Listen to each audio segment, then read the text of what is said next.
Welcome back to New Realities. Again, I'm being joined by my co-host for this show, Jojo. I will get it right sometime. Michael Lasik. Michael Lasik, thank you. Who's one of the co-founders of Ascension Together, which is a key focus on transformation. And she has brought me together after I introduced her to Peter Moon. But this is a very exciting occasion because Peter Moon, I'm sure everyone watching knows him, but he's been at the forefront of research, technological information. He's brought the world the Montauk Project. He's investigating time travel, a new take on Roswell. Anyway, so much to talk about, Peter. Thank you for being here today. Well, it's a pleasure to be with you both. Well, I'm really excited about some of your latest research, which is about the Transylvania mysteries. Would you say that? And then we'll go into Montauk and Roswell. Or what's your what is the latest? We should start with Montauk because that's what I'm most well known for. And I think the Montauk Project, of course, for those who are new to this interview, is a book. The Montauk Project's Experiments in Time, co-authored with myself and Preston Nichols. And that book was an effort by Preston Nichols to explain his weird experiences that he had living on two timelines. Right. I just want to say, Peter's so prolific. The Montauk Revisited book, the Montauk Project book, the Montauk Book of the Dead. I mean, yeah. So okay, continue. But I just love your 20 books that I've co-authored or edited and published. So. So how did you meet Preston Nichols? Because he's the one who really got the whole Montauk thing going. Of course, that it is his story. The skybooks.usa.com, you can see all my books there. But Preston Nichols, I met because he was an inventor, not because I had heard about his story. He was a prolific inventor of electromagnetic implements and stuff. So I was. Some friends of mine directed me to him because I was in the advertising and design business at that time. And I was looking at doing brochure work for this machine, but it turned out these friends of mine told me that Preston had invented a better machine.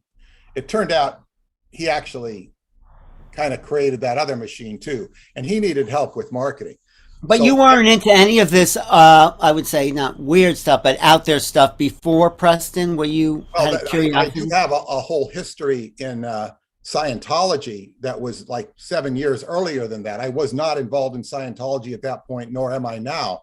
But right. I had a whole background with L. Ron Hubbard and understanding a lot of, I guess what you'd say, paranormal phenomena and stuff that goes on with the mind and people's mind control and that sort of thing. So I also want to add that, a lot of the early remote viewers at the Stanford Research Institute were also into Scientology. Ingo Swann, Hal Puthoff, these were also some of those. Correct. That's correct. And the background there, learning about mind control and implantation and the psychic phenomena attached to that was like a prerequisite sort of for me to meet Preston Nichols, who was steeped in it. He was steeped in this stuff far further than, for example, L. Ron Hubbard said there were implant stations, but none on this planet. And everything that Preston Nichols talked about contradicted that. It was like, wow, it was not only an implant station, it was an implant station that involved time travel. So I even though that was not what brought me to Preston Nichols in the mundane sense, it was sort of a synchronistic or psychic direction that brought me to Preston Nichols, looking to find myself, my own career. What was my life's vocation was the Montauk Project and all that has come forth from it. Because I wasn't designed to be just in the field of design and advertising, which was coupled with my wife at the time, who was she designed the original books, and she was a very gifted, award-winning designer. So we sort of were a team. So I found my vocation with Montauk and writing and whatnot, which is what I wanted to do in the first place. But to get back onto the question, Preston Nichols had experience on multiple timelines in his life. He couldn't figure out his life. And the Montauk Project research that he did was an effort to understand himself. And he would be the first to tell you, he's passed away now, but he would be the first to tell you that he had a very, very bizarre and inexplicable life. And there were, so that, go ahead, you were going to ask me something. No, I just want to, keep going. But, and then how does it tie into Al Bielek and Duncan Cameron and all that kind of Montauk boys? How I met Preston is very interesting. I remember it was November 7th of 1990 was the day that I was to go to a lecture at the Long Island chapter of the U.S. Psychotronics Association. What was that, Howard Metz? Yes, Howard Metz. Yes. I loved Howard Metz. I went to that store and okay, so you went there, yeah. Howard Metz was the vice president of psychotronics, and he was had his own Institute of Pyramidology. He was very knowledgeable about the Great Pyramid and about the Federal Reserve. He was a very intelligent man, very unique and bizarre in his own right. But yes, and Preston Nichols, and of course, I had seen, I guess, the week before I met Preston Nichols, it was Halloween. I woke up and I saw, I guess you call it a UFO going up. I looked out my window, which was to the north, and I looked out my bedroom window and I saw this UFO go up. It was about 6:30 in the morning. Was this Long Island? Yes, it would have been somewhere over Long Island Sound, probably. And then I said, was that or wasn't it? Saw another one go up. Now, it could have been I don't know as the hell it was, because it's just a blip going up. This does not happen. So I saw two of these. A week later, I meet Preston Nichols. And of course, I went there to talk to him. I didn't know I was going to be subjected to a lecture. So anyway, he said that I met him. Preston, I could see, was somebody who was not in his body. I could see this. He was, and he looked at me and smiled, and I gave him my card, and he says, you can talk to me, but you're going to have to wait till the break because I'm on a panel today and we're going to be talking about Earth changes. So there was a panel, and on the panel was Duncan Cameron, Bernice Louie, who was an expert from Cold Spring Harbor Lab. She was retired, an Asian lady, Howard Metz, Duncan Cameron, who was a very pivotal character in the Montauk Project, and a man named Ken Akeley, who was an expert in the ARE, Edgar Casey's stuff. So Al Bielek was sitting next to me in the audience, and I was next to Al Bielek.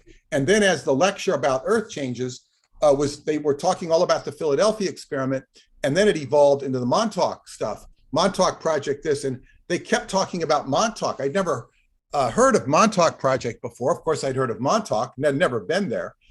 And then Al was in the audience, and he started chiming in and talking about all these Nazis at Montauk. And the story was very rich. It was a very rich. I was interested in science fiction as a young person and still had an interest in it. But I said, this is a great story. I said, is there a book on this? And they said, no, there's no book. And then he says, if you want to come down to the lab, anybody call the secretary and she'll arrange for you to go to the lab. So can you just back up 1 second for people who don't know what the Montauk Project was, and are you going to get to that and its relationship to the Philadelphia Project? And I will explain that. The Montauk Project was based all upon the early research of the Philadelphia Experiment of 1943, which was an effort by the Navy to make a ship, the USS Eldridge, appear invisible to radar. And there are multi-levels to the project, as Preston said. A lot of stuff was going on that we still don't know about. But they basically, when they made the ship appear invisible to radar, it went out of this dimension in time and space. It was displaced. And the sailors aboard, with the exception of Duncan Cameron and Edward Cameron, who were shielded, the people were discombobulated mentally. They lost what are called their time references, and they were mentally, some of them exploded spontaneously, combusting. And there are various, of course, this has been very hidden, but there are also a lot of anecdotal evidence to back up that it did indeed happen, which is a whole nother talk in itself. But the point is, they did the research of the Philadelphia experiment it was what is now Brookhaven Labs. They took many of the sailors to Camp Upton, which is now Brookhaven Labs. It was a World War I convalescent hospital in Yaphank, Long Island. And they began to study what made the mind of man go nuts when it went out of this dimension or out of time. And all of that research, which initially took place at Brookhaven Labs, led forward to develop what was called the Montauk Project, because they were integrating the mind of man with radio waves, radio frequency, in which Preston Nichols was expert. But the key to the Montauk from Philadelphia was that the ship, the Eldridge, appeared, this is what they say, 40 years later in Montauk, right? Is that the connection? Yes. It appeared in Norfolk, Virginia. It appeared, some people said, off Bermuda. Some people said it appeared off the coast of Montauk. Now, that part of the story gets very weird and unwieldy. But if you would have Al Bielek, Duncan Cameron, and Preston Nichols, all of whom are passed away, when you would get them in the same room talking about this, it was like a thought form was created that made it real. And it was very engaging, and it was good story. There was a lot of thickness to it. It was hard to comprehend, and I did my best to put it integrated as possible to make it understandable. However, it's a very interesting topic. It's very thick, but one of the biggest problems, it's impeded with mind control phenomena. Of all the people involved in this were compromised mentally, just as they were studying the sailors who were compromised. You have to wonder how compromised the people who were orchestrating the project, because they used the information from Joseph Mengelé's torture experiments that he did on people, which included dwarves from Transylvania, by the way. That's included dwarves. Dwarves from Transylvania. Yes, dwarves.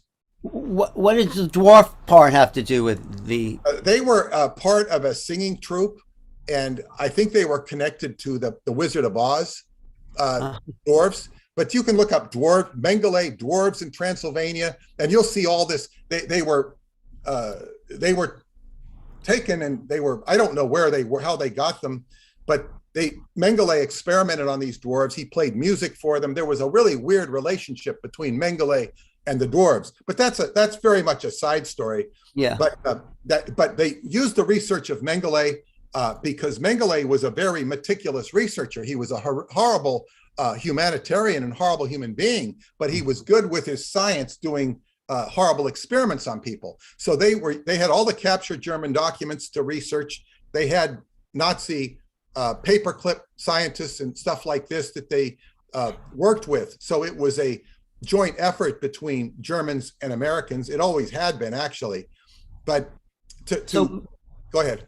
But no, with Montauk, what was Preston's, like, what was the timeline split? Talk about why it's so important, actually, Montauk and the Montauk Experiment.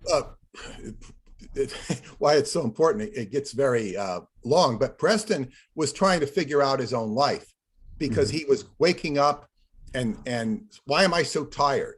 Why am I so tired? His parents, he lived at home with his parents most of his life.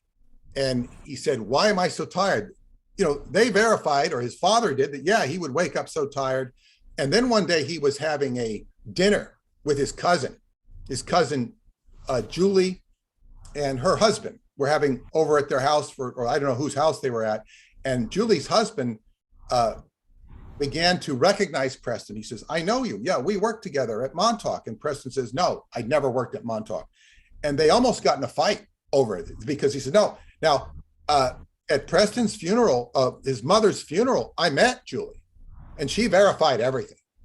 She's not into this stuff, but she verified it for me. I still know her to this day, but she verified the story of her cousin. He says, yeah. And the husband was reportedly abusive, and she got rid of that husband. She's happily married now, but she verified this story that, yeah. And so Preston saw, I'm on two timelines. And then he tells this incredible story of going to work at Airborne Instruments Laboratory, known as AIL, which was not in the first book because we couldn't mention AIL at the time. because he still had a relationship there, even though he was unemployed. He didn't want to anger them. But now that he's passed away, I put it in the new book. I did a silver anniversary edition, which has a lot more stuff in it than the original book. What's the name of the book? The Montauk Experiment? Is that Montauk Project Experiments in Time, the silver anniversary edition. The silver anniversary edition, which I have the exact book. Yeah, that's the original book. There's also the silver anniversary edition, which has all sorts of notes in me in italics saying this is what the company was really AIL.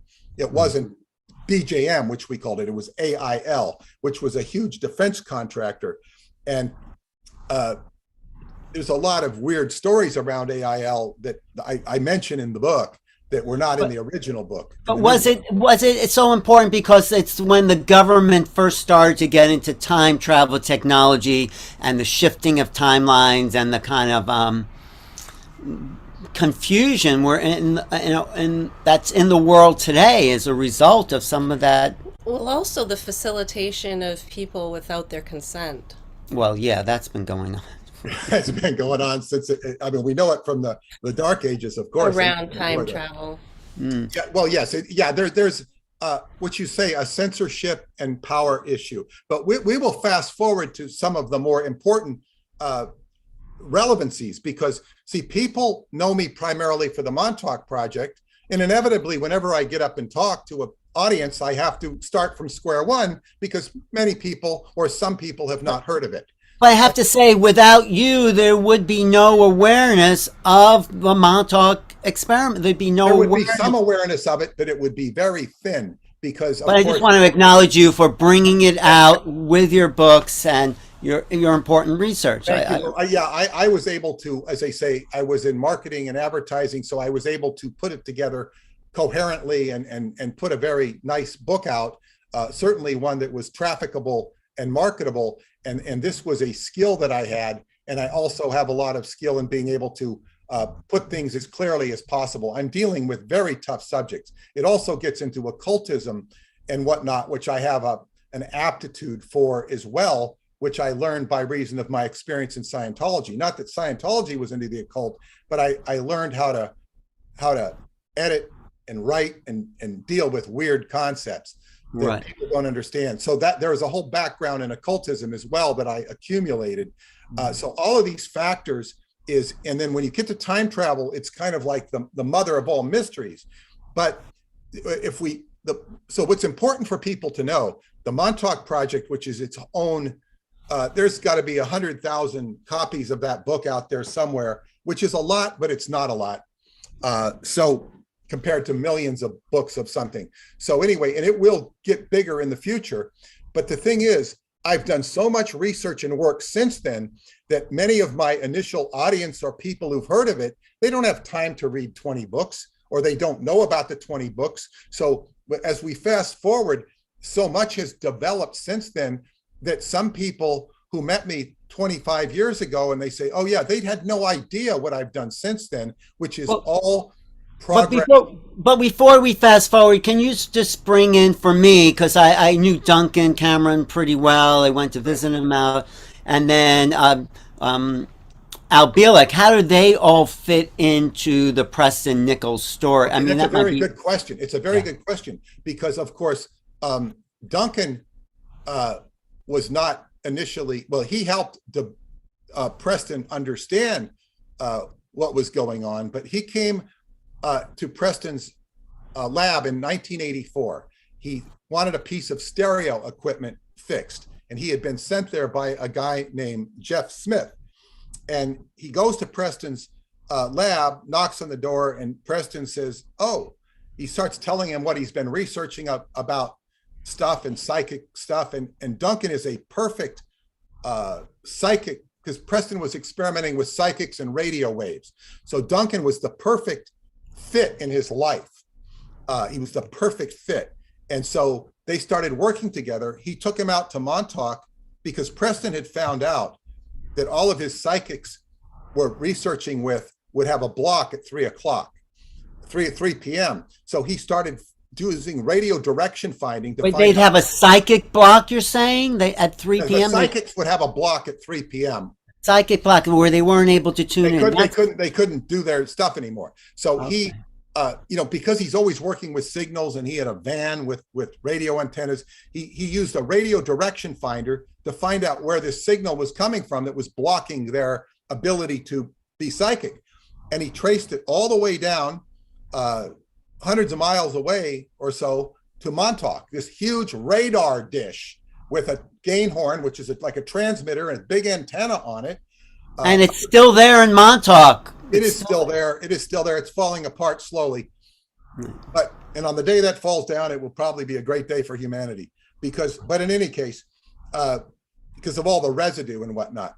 But in any way, so this is how Preston met Duncan, and they began to work together and collaborate. And then they would also go to the U.S. Psychotronics Association annual meeting in Ohio. It was in Dayton, Ohio at that time. And so they would go there, and Al Bielek used to go there because Al Bielek had his own, he was an investigator of strange stuff for a long time. It's just interesting that it was in Dayton, Ohio, because that's where the Wright-Patterson Air Force Base is, or, Patterson. That's a very good point. I never even thought about that. That's a very good point. Patterson, the whole Patterson family were involved in this secret technology, working for the government. National Cash Register was out of there. And so there was this innovative technology coming out of Dayton, and Wright Field became Wright-Patterson Field. So I don't know. There's some connection, right? Well, I never even knew about the Patterson family. So you have brought something to the forefront there, and I thank you for that.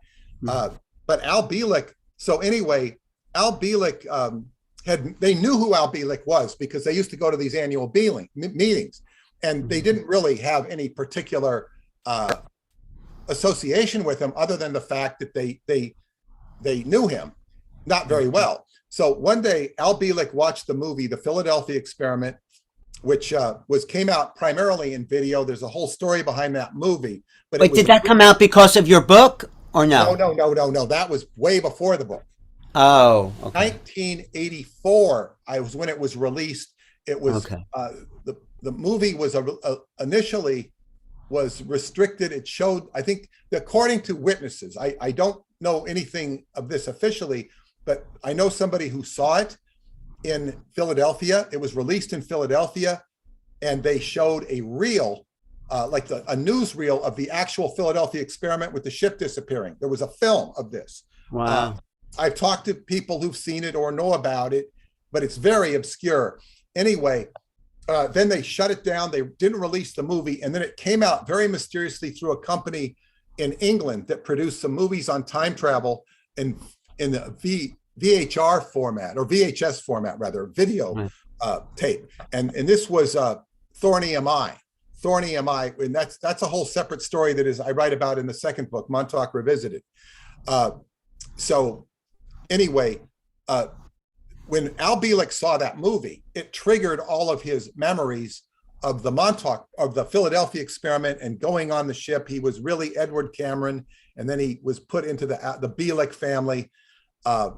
It was a story that was strange, and something that Preston could never fully buy into intellectually, but it was part of the lore, and Al Bielek knew it very viscerally. So when he saw that movie and triggered all his memories, he realized that Duncan Cameron was his brother from this. And this, this is very important. When he called them up to tell them, he says, I realized that Duncan Cameron's my brother. And Preston Nichols said to him, with Duncan right there, says, yes, we already figured this out, but we didn't tell you. We knew this. So it's his reincarnated brother, because Duncan. It's a really strange story, and I don't know that it's important to digress into it. But okay, we don't have to. But yeah, it's a very weird story. I know. Yeah. So there are very weird elements to this story, and I don't know that they're 100% accurate. But what is important is in the silver anniversary edition of the book, all these things are corroborated, except for the actual time travel. With the initial investigation that Preston and I did, we corroborated all the ancillary circumstances, but not the time travel. Now, the time travel would then be corroborated from an outside source. One more question I just want to ask you about, Duncan. Sorry to interrupt. Is that the Montauk Chair? Yes. That that was and like supposedly. Well, you can talk about it. The whole mind control Montauk Chair, creating the Montauk Monster. I mean, it's so. The Montauk Chair was basically a name for what was a lounge chair where they would connect Duncan, other psychics too, but mostly Duncan was the most reliable one, most used one anyway. And they would connect him with a series of, receivers that would pick up his thoughts and read his thoughts and enable him to transmit out this huge radar transmitter at Montauk that would influence the minds and emotions of people, minds and their emotions. It would affect animals. And this is documented, but we can even show some of that. We intend to in an upcoming documentary if it ever gets done. The documentaries that have done by outside sources never show it. We give it to them, but they don't show it. They tone down everything. I'd love for you to share that if you care to at some point. Yeah. Certainly, Alan. We could do a lot of stuff together. We never really have, but we could. But anyway, this is the beginning, thanks to JoJo of our. Exactly. She's my media person now. She's my social media person. So anyway, where was I? I was talking about. We could talk. I know where I'm at. I'm not. So when they began to do all this manipulation of people's emotions, minds, and influence people's minds, then one day they figured out, it happened by mistake, that if Duncan could project an illusion that would be real of a can of beer, say, it would then appear, but it would appear at the wrong time. This often happens in ordinary psychic phenomena. If you make a decision that you say, I'm going to the dance tonight and I want to meet a beautiful woman. And you put all of this energy into it and you go to the dance and there's hardly any women there and they aren't beautiful. So then you're walking down, you go to work the next morning and this beautiful woman comes in and it's like, oh, and you don't connect it because you ignore her because you thought you were going to meet one at the dance. It's like things sometimes in the psychic sense appear out of your, it doesn't appear perfect. And people get too caught up on the how. Right. They want it.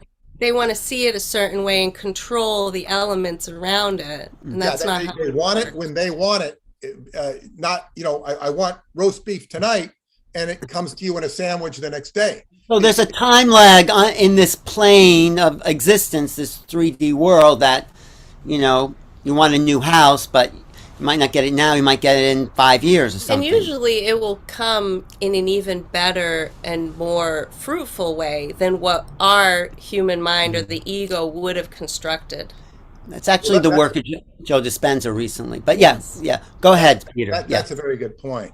So then when they began to understand that there was time involved, they began to harness time and manipulate time. Now, there's a big problem with time, and this is where the Philadelphia experiment gets involved, because in order to have time and to the actual hard science of time requires because time travel is proven to exist theoretically, but in order to make it work, you need a huge amount of power, and this was a problem. So basically, the Philadelphia experiment, when it moved in time, it generated a lot of power. And when they were able to connect Philadelphia with Montauk, they had the power they needed. And I just want to say it needs a lot of power because according to the Einsteinian theory of time-space, in order to bend time-space, you need a lot of force. Time. Yeah. So they were, without going into the circumstances of that, they had to connect the two projects. And this was it occurred during what is called the August biorhythm of August 10th to the 14th. It occurs every year. And this was 1943 when the Philadelphia experiment took place. It climaxed at Montauk on August 12th of 1983, 40 years later. That is also called the Lion's Gate in the ancient Egyptian, that time period from like the 88. the 8th to the 14th of August. It's the Lion's Gate in some. I didn't realize that. Thank you. You've given me Okay. some nice things today, Alan. Thank you. Okay. Really, it's good because Really? because as we go forward with this Lion's Gate, as you call Yeah. it, quite that's consistent with my other research. I just didn't know that name. So Yeah. it's like every year there is a phenomena that will occur around that. So maybe without going. What's the phenomena that actually occurs at that moment? That time? What is the Well, manifestation? okay. I think it's good to digress. A little bit, yeah, sure. Well, it's not really a digression. I want to undigress. Segue. I don't want to go into how I this beast destroyed the whole project. I know, but you know so much, Peter. I mean, we could talk for days, but This is what's important. Okay. Yeah. So before we get to and keep me on that Lion's Gate because it's very Yeah, important. I will. Okay. So as I began to investigate the Montauk Project with Preston, there was a very, I guess what you call journalistic investigation, which was chronicled in my newsletter, the Montauk Pulse, which is, I should send you that every season that it comes out. I'd love that. It's I should. fantastic. I would love I it. should. And Jojo, you have to remind me to do that with him. Yep. So anyway, that I've kept that in print since 1993. It's available at the skybooksusa.com website. But anyway, as I began to investigate the Montauk Project journalistically, which we covered in the newsletter, I also had separate experiences in synchronicity, which involved occultism. And all of these synchronicities, and they're fascinating. They led me to the door of Marjorie Cameron, the wife of Jack Parsons, who was involved. The three of them were involved with L. Ron Hubbard in an experiment called the Babylon Working. And so I had all this occultism, and I'm not going to digress into that. That's in my book, Montauk Revisited. But as we come full circle with this synchronistic investigation, I discovered that there were ancient pyramids at Montauk, and that the royal family of Long Island was of the Native Americans were the pharaohs. And the pharaohs, who were the guardians of the pyramids, they represented, the pharaoh is the interlocutor between heaven or the celestial realm and the earth. And Where are the pyramids on Long Island? Because I grew up on Long Island, and it's very flat. they were ancient pyramids. They don't exist there. Oh. They either in my book Pyramids of Montauk, they were either near Sag Harbor or off the coast of Montauk, which was like 100 yards out at that time. It's the tides have come in, the water line has come in to where the lighthouse is now. But the pyramids were probably destroyed by the 1938 hurricane that occurred. It devastated the east end of Long Island. There might have been one set. It depends. Were they Atlantean originally? Oh, they were more like mounds, but they were pyramidal in shape. And I met a Montauk Indian, Gail Evening Star, Olive Boyd, it was Gail Boyd. And she said that she remembered her grandfather talking about the pyramids and that they used to have an underground area where they would do ceremony in there. And all of her relatives thought she was nuts until she heard me talk about it at a gathering of Montauk. She says, "Thank you for validating my memories of what my grandfather told me." So it was, I developed some very deep connections with the Montauk Indians, who were declared extinct in 1909 or 1910. And that's a whole other story but they're very important people in my life. But in any case, they were the guardians or the custodians of that area, which is a very intense point on the ley lines of the planet. It's hard to explain, but it sort of fits in, like if you had an icosahedron, it sort of resonates with where Cairo is, and the way these things jitterbug or gyrate, as Buckminster Fuller would say, the grid of the geometry. And the pharaohs of Montauk, Peter, are said to have a lineage to Egypt. Is that correct? That's correct. According to the shaman, she remembers seeing books when she was young, connecting them to the pharaohs of Egypt. And it's in my book, Montauk Book of the Living, goes deeply into that. But so anyway, in ancient Egypt, the Lion's Gate was August 12th was the birthday of Isis, which is of course highly symbolic. But the reason is it was a time of fertility when the Nile would flood, and the fertility of the Nile would give them the crops to eat. So this was a sacred time. It's a time of high heat. So it's Wasn't it also the time where the star Sirius would reappear on the horizon? Is closest to the Earth at that time. Right. And of course, in Montauk lore, it was Sirius technology that facilitated the Montauk Chair. But so this Lion's Gate would during the August 10 to 12th would happen, and every year it would happen, but every 10 years, like say 63, 73, 83, 93 were very strong, but every 20 years was even stronger. So 40, wasn't it also 43 for Philadelphia experiment? Was that 43? Yeah, 43, 63, 83, 2003, 2023. These are the strong dates. Now, but I want to say what happened. So we in 1999, August 11th, we had our Montauk nights we used to have in Belmore, Long Island, every month. And it was August 11th. And there was this eclipse. It was a eclipse with a grand cross in the sky. And this was a big date. All the astrologers were looking at it. And I was sitting there. I went to the event, which I co-hosted with Preston, although Preston did all of the talking practically, and which was fine with me because he was the star of the show, and appropriately so. So anyway, we would have a gathering of, it could be anywhere from 10 to 30 people. It was probably about 20 that night. And sitting right in front of Preston was a man named David Anderson. He introduced himself as a physicist, and he talked, and he just listened to Preston. So then afterwards, in the anteroom, he approached me and told me who he was, and said that he had a time travel research center on Long Island. Now, I knew who Smithtown, actually. It was Smithtown. It was Smithtown originally. It was actually Hauppauge. Oh, it was Hauppauge. Oh, yeah, okay. it was as an industrial park in Hauppauge, which is right next to Smithtown. His P.O. box was in Smithtown. Right, that's where I got that. Yeah, and so I already had an idea of who he was because he had subscribed to our newsletter on stationery that said Time Travel Research Center. And I thought this was some kid who was inventive and knew how to do stationery, because I knew how to do that. So it didn't impress me. It was just some fan. There were a lot of fans. So anyway, I saw immediately when he started talking that he was a real character, that he knew his science. He was brilliant. And he says, okay, what we can do is make time slow down or speed up the size of a soccer ball. It's about that big.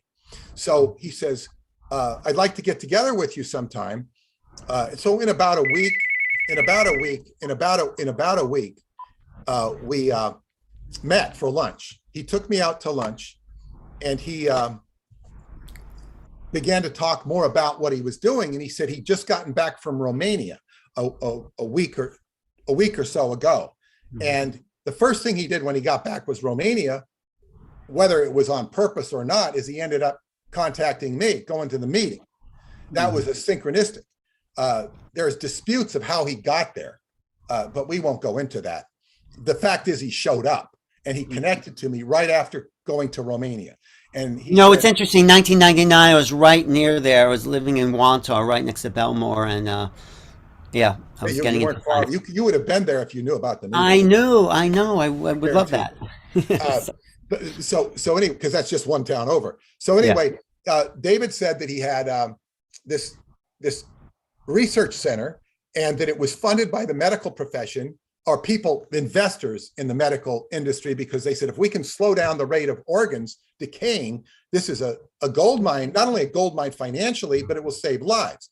And he said he generated a lot of investment capital from that. It was very intelligent, because I could see how he kept all of his different people separate from each other, all of the technicians and people. He said he had a center in Long Island. He had a center in New Mexico, in Northwest New Mexico, which I believe is still there to this day. And he had another one in Romania. So when he went there, the way he ended up in Romania, he was in Germany working on a project, and he was called, this guy was going to this conference in Romania called Atlanticron, which meets in the southeast Romania on an island in the Danube every July, August. Mm-hmm. And he said to David, they called him and said, look, I can't go. Maybe you can substitute for me. So David went to Romania and he met the man who was the director of the camp and told him, look, I'm doing this time travel stuff. It's real. And it's really real. And so this man, Serene Rapanovich, had started this camp the last year of communism, 1989, when communism was still in force in Romania. And he had gone to this island as a young boy. His father took him there fishing. Then as he got older, they began to have camps and they'd read science fiction and they'd camp out. Then as his influence in the government grew, he began to, bring in these houseboats and people and tents. And now there's electricity and there's, cooks and food and big tents. The bathrooms are a little rugged. Right. But, you've been there. It's still going on. I've been there like 9 or 10 times. We'll be there this year. You'll be there this year. Jojo's going with me. And David Anderson still goes every year. David Anderson stopped going in 2010. His last year was 2009. But where I'm going with this is even more interesting. So anyway, David says, I want to get you to Romania. He says, there's this lady, you've got to meet her. Her name's Mihaela. Oh, knows all about this metaphysics. You would like her. I really want you to meet her. Now, there was, because David had this technology, which was very, I guess what you call important, there was a lot of scrutiny about it. And he's very mysterious. He says, you'll see me sometimes, I won't always answer your emails. I come and go. And he had worked out of the government office. Was he working for the government at one point, Anderson? Well, he was in the Air Force is where he developed this technology. Right, but they didn't appreciate it. They didn't understand it until he says, okay, I'm going on my own. And then when he wanted to leave, they realized what they were giving up and they tried to get him to stay. But Jay Rockefeller, who was his senator, came to his support and got him out of the military because what they were doing was illegal. So anyway, they still kept an eye on him. But in 2001, just after 9/11 had happened. Mm-hmm. Now, see, when you're in the Air Force like he was, they can always call you back on reserve. So he invited me to his apartment in Kings Park, Long Island, in November of 2001. And he said, I want to talk to you about two things. He says, he had dinner for me, and he says, I have two things. One is I want to have a big event on time travel. I want to bring Preston in. I want to bring anybody, and we'll have the whole East Coast physics departments, and he could bring all these people. He says, I want to do this event. I want to do it with you. I want to feature your work. I want to feature other people's work, but you and Preston are going to be. And he was asking me for support and information on how to do this as far as what sort of a agenda to have. He knew how to get all the logistics of all the physics people together because of his connections in the government and whatnot. So he then says, once we talked about that, he says to me, we got talking about foreign stuff. And I said, the Chinese are very odd. I said, they were interested in my book in Frankfurt when I met them. And I didn't hear from them for years. And all of a sudden, 5 years later, they send me a season's holiday greeting card. I said, why would they send this 5 years from now? It doesn't make any sense. Like, they still remember me after 5 years. That's all I ever heard. He says, well, I have a Christmas card from China. And he takes me over to his mantle where the fireplace was. He has all these Christmas cards. He says, here. He shows me the Christmas card from China. It's from the president of China. It's from the president of China. And all of these cards are from world leaders, even Gaddafi. And they're addressed to the Time Travel Research Center, the Smithtown P.O. Box. And, well, Anderson told me that the next war will be a time travel war, if there is a war. I mean, so maybe governments have more, right? Preston Nichols was always told by his colleagues that were in the know of this sort of thing. He said that World War II was always a war of time. He said it was always a war of time. This is what Preston was told by his insiders that he never really mentioned. But in any case, David said, there's something else I want to talk to you about. And then he got very serious. He says, I've been told to go to Moscow, and I'm going to go to Moscow next week. And I'm told to bring my passport and my air ticket, bring nothing else because I won't be able to keep it. So he says, if I don't come back in 2 weeks, they said I'll only be there for 2 weeks. Please make noise, as much noise as you can. So he takes off. And after 2 weeks, I hear nothing. I don't hear anything. Then after 3 weeks, I get a phone call from a friend of his. She says, David told me to call you in 3 weeks if he doesn't communicate to me. And so I don't know who she is. I have a deja vu as if I've known her before. And then I find out. So then we meet, I talk, and I'm talking to her, and she's a very close friend of his, but she has no idea he's involved in time travel. She's shocked when I tell her this stuff. He knows her, very well, and she doesn't know this. So then I start communicating, making noise on the phone, and then he writes to us. He writes to three of us, I think, her, me, and his friend at the gym, who was the president of the boxing or something in New York. But he writes to us and says, hey, I'm okay. I'll be back in a couple of weeks. Don't worry, I'm okay. And I was able to trace the email coming from Pakistan, something he will not admit to this day. Came from a server in Pakistan. Now, that's where the Army, the U.S. military, was gaining ground to go in and invade Afghanistan. In Pakistan, they had a theater there. So I assume now David was an expert in nuclear weapons. His time travel at that point had only been developed to the size of from a soccer ball to a basketball. He said he also told me that India had a time travel program as well. That comes later. Yes. Okay. True. That comes later. So anyway, he said he had developed the size of the time travel field from a soccer ball to a basketball, the size of about a basketball. But he needed help in instrumentation. He said he was weak in instrumentation. He needed help. I said, well, Preston Nichols is an expert in instrumentation. I need to connect the two of you, who he already knew. They already knew each other. And he says, oh, okay. And that never happened. And perhaps there's a very good reason that didn't happen. However, because Preston's so chaotic that it might have involved more chaos. It's not that Preston wasn't knowledgeable. It's just there's so much chaos. It could have been too much chaos to handle. But in any case, that never happened. But so he came back about 2 months later, called me up and thanked me for doing what I did. And then he said, about a month later, he said that he had troubles with his research center in Hauppauge. It was broken into twice. The government came and said, look, we will help you. We will help you with security, but you have to let us be partners with you. And that, I always assumed that the government went in and did the break-ins in the first place. So in any case, he went out of the time travel business and he moved up to Rochester. And Rochester, he worked for a company called Bosch, a German company called Bosch. And he kind of disappeared. And he just disappeared. Now, later, I was able to find out that he was in India and he was developing security technology for Bosch. And I believe what he was doing, he was on a hiatus from his time travel so he could develop high security bio detection things like with the Retnick that he could keep his technology secure. This is what I believe he was doing at Bosch.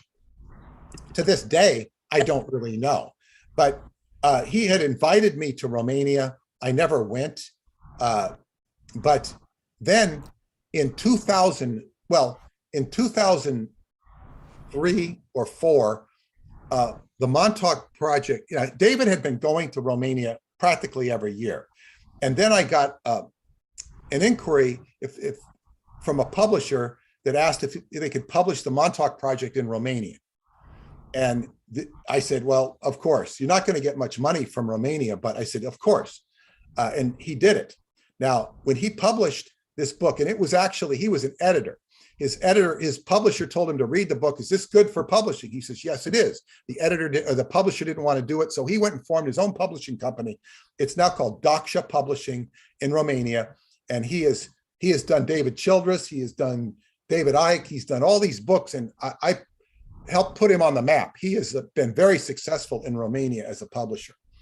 And so it was when he published the Montauk Project, a man in Romanian Intelligence Division, Department 0, read the book and said, I have a story to tell. Would you like to hear it? And I would like to publish it. He says, yes. So this book is now published in English, known as Transylvania Sunrise. And I published it in English. But that book sat on my desk for 4 years. Once he published the Montauk Project, that book, yes. And that's about the Sphinx in Romania. That's the Romanian Sphinx. The Sphinx in Romania. Oh, okay. So I said to him, it sat on my desk for 4 years. And after 2001, or it was 2003. Yes, it was about 2003. David called me and said, I'd like to give you all my stuff from the Time Research Center that is free. It's mostly books and artwork, and there was some digital stuff in there that I said, okay. So Preston and I drove up to Rochester to meet him. And because he was going to give it all, he says, you need a big truck to take it in. So Preston had a van, and we went up there together. And on Saturday before Easter, I said to David, so we transferred all the stuff into Preston's van, and I said, oh, we'd like to take you out to dinner. Can I take you out to dinner? He says, no, I'm afraid I can't. I can talk to you for about 15 minutes. And we talked, and he says, look, I'm going out of the time travel business. I won't be able to work with you for 5 years. For 5 years, maybe 4, but I think it's going to be 5 years. I've got to go do something else. And so it took me 4 years to get around to reading the book, which is a whole nother story in itself, which I won't go into. But when I did read the book, I said, okay, I started negotiating with Sorin Hormuz in Bucharest to publish the book. The negotiations took months. And when we finally agreed, a week after agreeing and signing the contract, David writes to me and says, how would you like to go to Romania, to the Atlanticron camp? He says, you can take another person. It's all expenses paid. You can come. This was 2008. And I said, oh, sure. Can I just ask you, is Romania key in time travel? Is something about the land there? And Anderson himself hinted at he had time traveled personally. So, and what were you going to say? That'll probably segue into Choklavina Cave and Peter's research. It will. But I have to ask you, what did he say that he time traveled? I've never heard him say that. No, he never actually said. I kind of asked him, and he goes, it's in my interview. I have an interview with him. I'm going to repost on YouTube. It felt like he had somehow had an experience. He hinted at it. He didn't come out and say it, but I got the feeling he had an experience. I think David's had a lot of weird experiences that he doesn't talk about because he's very good at presenting himself, and he doesn't want to appear like a crazy person. Whereas Preston Nichols had no limit on appearing as a crazy person. He wasn't inhibited about appearing as a crazy person. Yeah, but I can't say Anderson actually came out and said he timed, but there was something, how I'm going to have to listen to it again. How could he not have? I mean, when you look at all the information, how could he not have? That's what I thought. He also says, when you look into time, you change the timeline. So you mustn't do anything because you'll change the timeline, and you mustn't look. Well, then what the hell is he doing with a time travel machine? When you time travel, you change the timeline because But I'm saying the point is, he says you mustn't look. But how can you? He says that, but obviously he has to look. So it's sort of a built-in contradiction. But in any case, so David Anderson had what thread did I leave off there? We were good. Well, he had reached out 5 years later. He invited me to go to Romania, and so I said yes. And he says, you could take a person along with you. And I couldn't find anybody who would go with me. Now, what I wanted was a videographer. I wanted my daughter to go with me. She didn't want to go. You should have asked me, Peter. Come on. I didn't even know if you were a videographer. I certainly would have. And I ended up taking a friend of mine who I hadn't seen in years on the West Coast, Tantra Bensko. And she's not really a videographer, but she was the only one who was willing to go. So that she came with me, and she played a very crucial role in my life on that journey. So what happened was, so I went to Romania. but I talked to David first and we planned out the logistics, and he says, well, first off, I'm short-circuiting the book, the Transylvania Sunrise, because I had read the book. It hadn't been published yet. And the book is all about this secret chamber that was found beneath the Romanian Sphinx, which is about 2 hours north of Bucharest, as the crow flies. If you were driving a car in the air, it's not much farther than 2.5, probably 3 hours if you're driving from Bucharest. It's in the mountains, the Bucegi Mountains. And so anyway, it's about this chamber that was found. It was open, and it's a whole, most of the book is about the politics behind the chamber and the Pentagon discovering it, and through Italian Freemasonry, making a connection in Romania to open it up. But what was the chamber about? What was in the chamber? What was... When they finally opened it, it was holographic technology that was more modern, but it was ancient. They estimated it to be 50,000 years old, and it could read out, like they had the huge tables that were for like a 9-foot high person. The tables were 6 feet high, and it had, I don't know what you call these things, sections on the table where if you put your hand over it, it would read out a holographic character, an animal that was, and they'd show a holographic star system. Did you experience that? Did you? No, I haven't experienced that. This is in the book. But it sounds like ET technology, though. It does. Yeah, exactly. It sounds like ET technology. Now, so anyway, it's this incredible technology. It reads out where the star system is, where the life form came from, and the life form itself. And then if you put your hand simultaneously over another section, it will read out another life form with another star system. In the middle will be a hybridization of the two life forms. So this is like a Noah's Ark, a virtual Noah's Ark that completely makes you want to take the Bible and tear it up, at least with regards to Noah's Ark, because it's such a more modern, more creative interpretation of that concept of pairing genetics. So it's a genetic experiment. A galactic Noah's Ark. All of the permutations of genetics are in that chamber, or the technology involved with the chamber. At the time that book was written, they had only been exploring it for about 6 weeks. And of course, Radu was brought into it. He was originally... Which book is that called? What book you just held up, Transylvania Sunrise. Oh, this is the Transylvania. Oh, okay. That's okay. Yeah. Okay. And so that was a fascinating book. And then when he gets further into the chamber, there's the projection hall, which has a device that you get into or look at through. I don't know how it's described. It's kind of like a Montauk chair in its own right, but you watch this projection. It's a holographic projection of the history of the world. And he watches it for about 45 minutes or an hour. And then, but the difference is what you see is going to be different than what I see, or different than what Jojo sees, because it's bioresonant to our own field, our own bioenergetic field. So you might see ancestors from Scotland.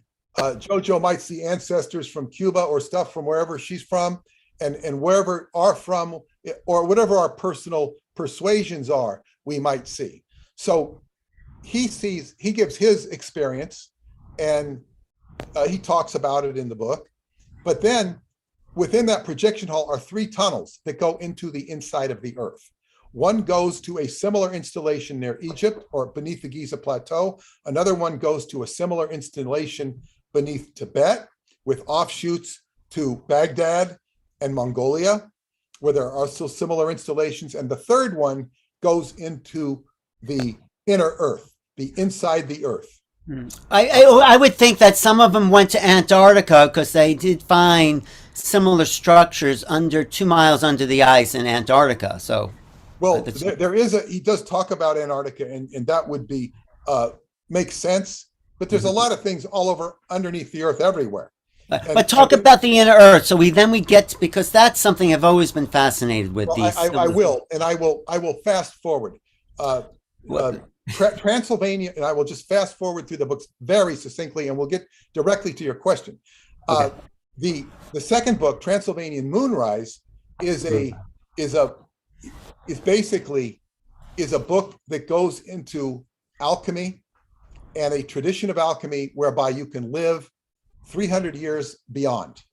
And after about 350 years, if you're practicing this tradition, you will kind of evolve out of the physical plane, and you don't die, you just kind of transfer. Now, of course, this is very unusual, but when you read that first chapter, I do have to interrupt 1 second. That's what the Lion's Gate was supposedly for, that window that allowed that ascension together to happen.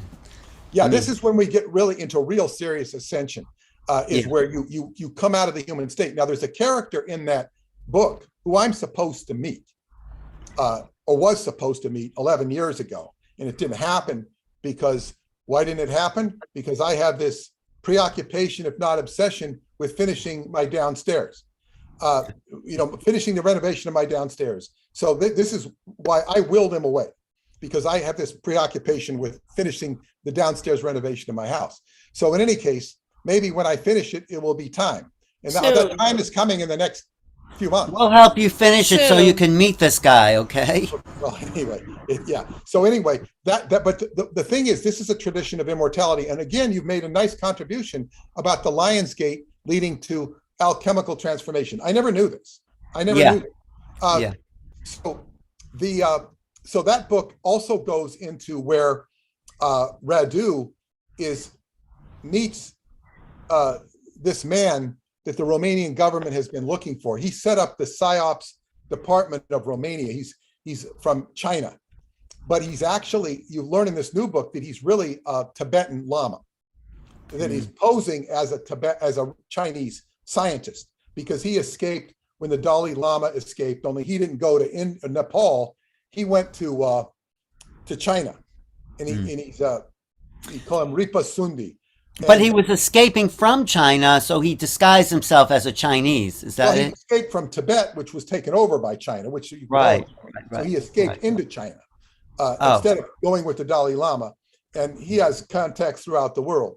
So anyway, he sets up the PSYOPs department, or Department Zero, they call it, the paranormal, and he stewards this young man from the 70s, Caesar Brad, to become the head of Department Zero. So Caesar is the one who picks Radu to write this book.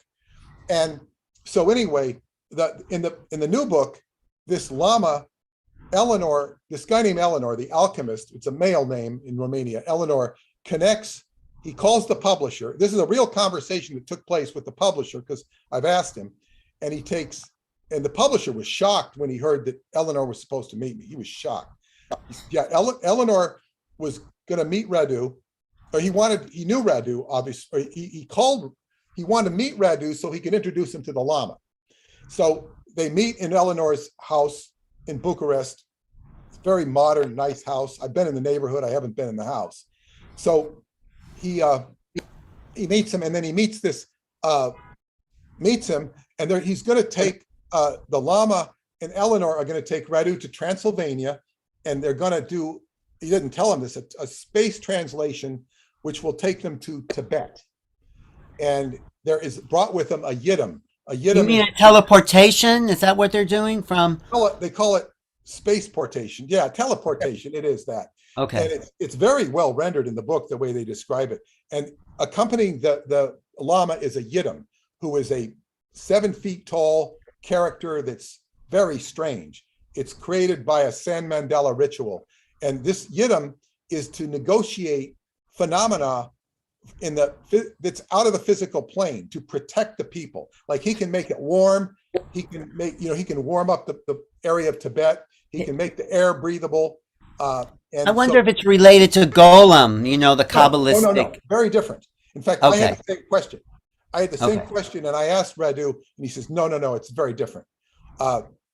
It's a whole different interpretation of a yidam than you'll read typically in the standard diatribe on yidams. We do a San Mandela ritual, and the purpose of which is to create a yidam, which is an extension of the Lama, so that the Lama can negotiate worlds that he could not negotiate in his human body, because the human body can only take so much. So if he's going to go into different dimensions, this yidam is going to be an extension, sort of like a magical familiar. But it has its own consciousness. You can even teach it to talk. It might be a fairy, it might be a gnome. In this case, it was a 7 feet high character that looked awesome. There is a famous Tibetan story where one of those are created that become a kind of master or slave to one of the persons creating it until that thing starts to take over and attacks the master, and then the master dissolves it. Do you know that? Anyway, I don't know that story, but it sounds like something that could happen. Yeah. If you did, it's like that's more like the Gollum story. But Yeah, in any case, or the Frankenstein, creating a monster. So you have to know what you're doing, obviously. Which also gets us back to the Montauk Chair, but let's go forward. Yeah, yes, it does. So in any case, what they do is they go to Tibet and they meet this incredible. They go in the cave where Radu actually ends up alone with this beautiful blue goddess, Mashande. Mashande is a blue goddess, and he's just completely enamored with her, just like he's in a different consciousness. And basically, she is a Dakini, which means a tantrika, and she's an ancient character in history. This is the blue goddess. That's an artist rendition. I have a better one, but anyway, the Dakini she's from the ancient history of Rama and Sita, and they talk about how the ancient Mahabharata and what's the other book? The Mahabharata and the Ramayana. There's it's the two classic books. It's the Bhagavad Gita and the whatever I just said. I can't even. The Ramayana. Mahabharata.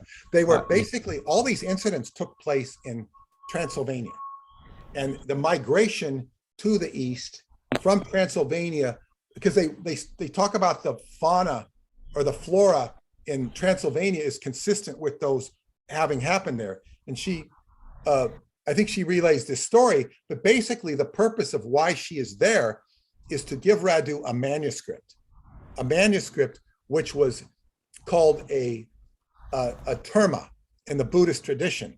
And the terma, well, you're getting ahead of us, but sorry. Yeah, well, that is the secret parchment. Yeah, she gives him the terma, which this is supposed to be when the second Buddha, Padmasambhava, if I can say his name right, who was the one who started Tibetan Buddhism or is credited with it, he buried all these manuscripts or had these manuscripts, and they would emerge at different times in the world at significant times. So she was giving this, and his job was to get it back to Romania and translate it. And that becomes the subject of the fourth book, which you just held up, The Secret Parchment. There is a third book, The Mystery of Egypt, which is about an adventure to the Egyptian plain, which we won't go into. The fourth. So you have 4 books on the Transylvanian mysteries. There's more. There's 7 now. Oh, there's 7 on the Romanian Yeah, okay. Well, yeah, the fourth one is The Secret Parchment, where they translate that book.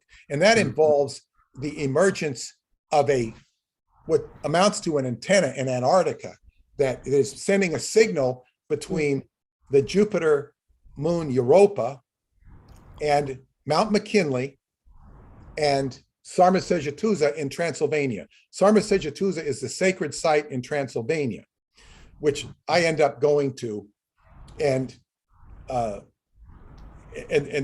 that's where Jojo and I will be going this summer. Wow, Jojo. Yeah. So anyway, Transylvania is now, that involves a whole lot of politics with the Americans, because when they see that it's going to this area, they want to know why the Romanians, because now see, when this chamber was opened up beneath the Sphinx, the Romanians and Americans became colleagues, and Romania was allowed into NATO. That had never happened before. So you have some smartasses saying, oh, Radu is writing this book because now that Romania is part of NATO, he can make up this great story. That's not the way it happened. There is a necessity.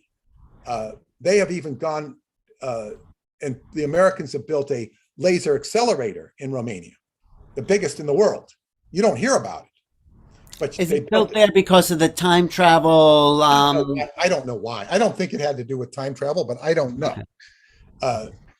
Because I actually, David, when I was in Transylvania in 2014, he wrote to me and he was concerned, or I got a CC of an email, that his friend Serene was not answering his emails. And I wrote to him and I said, look, Joe Biden is here, George Tenet is here, and they are, and I said, Serene is the head of nuclear security.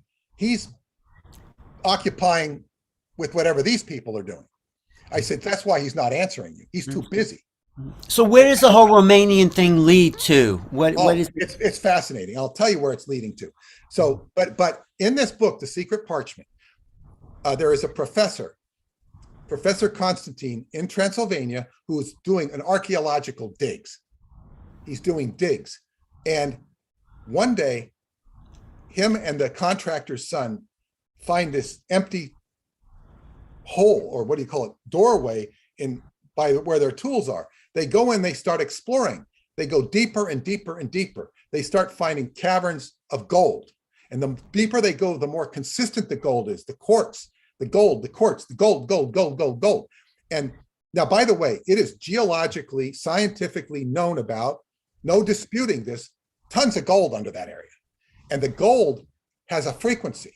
Just like gold is a better conductor than silver or copper, gold puts your mind at a higher frequency.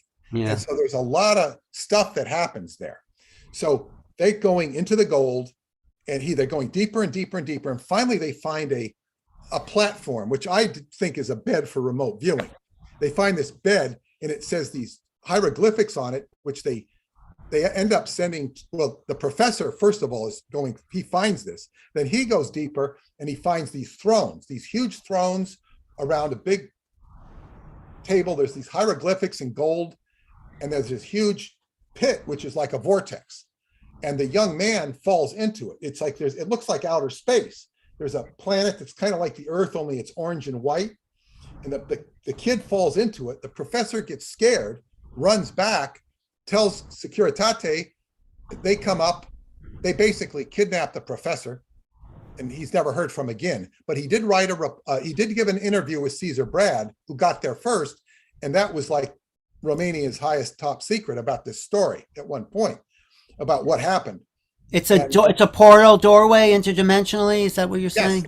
Well, at first it's a reel into the inner earth and all the gold, and then it goes more. Now this hieroglyphics on this bed, they translated. All these universities worked on it, and it basically said, Creo Salmas, this is where the worlds unite. So this meant this is like the center of all time, which Preston Nichols always said Montauk was the center of all time, and that the center of all time resonates with all other centers of all time. Right. So, so anyway, this is a central location in the mountains of Transylvania underneath, and the thrones are representative of this whole valley. It's called the Valley of the Golden Thrones. So I of course, when I read this, went on my mission to find the Valley of the Golden Thrones, which I didn't know I was already in. It's sort of like I went on this big journey, and I ended up, practically beating this guide over the head.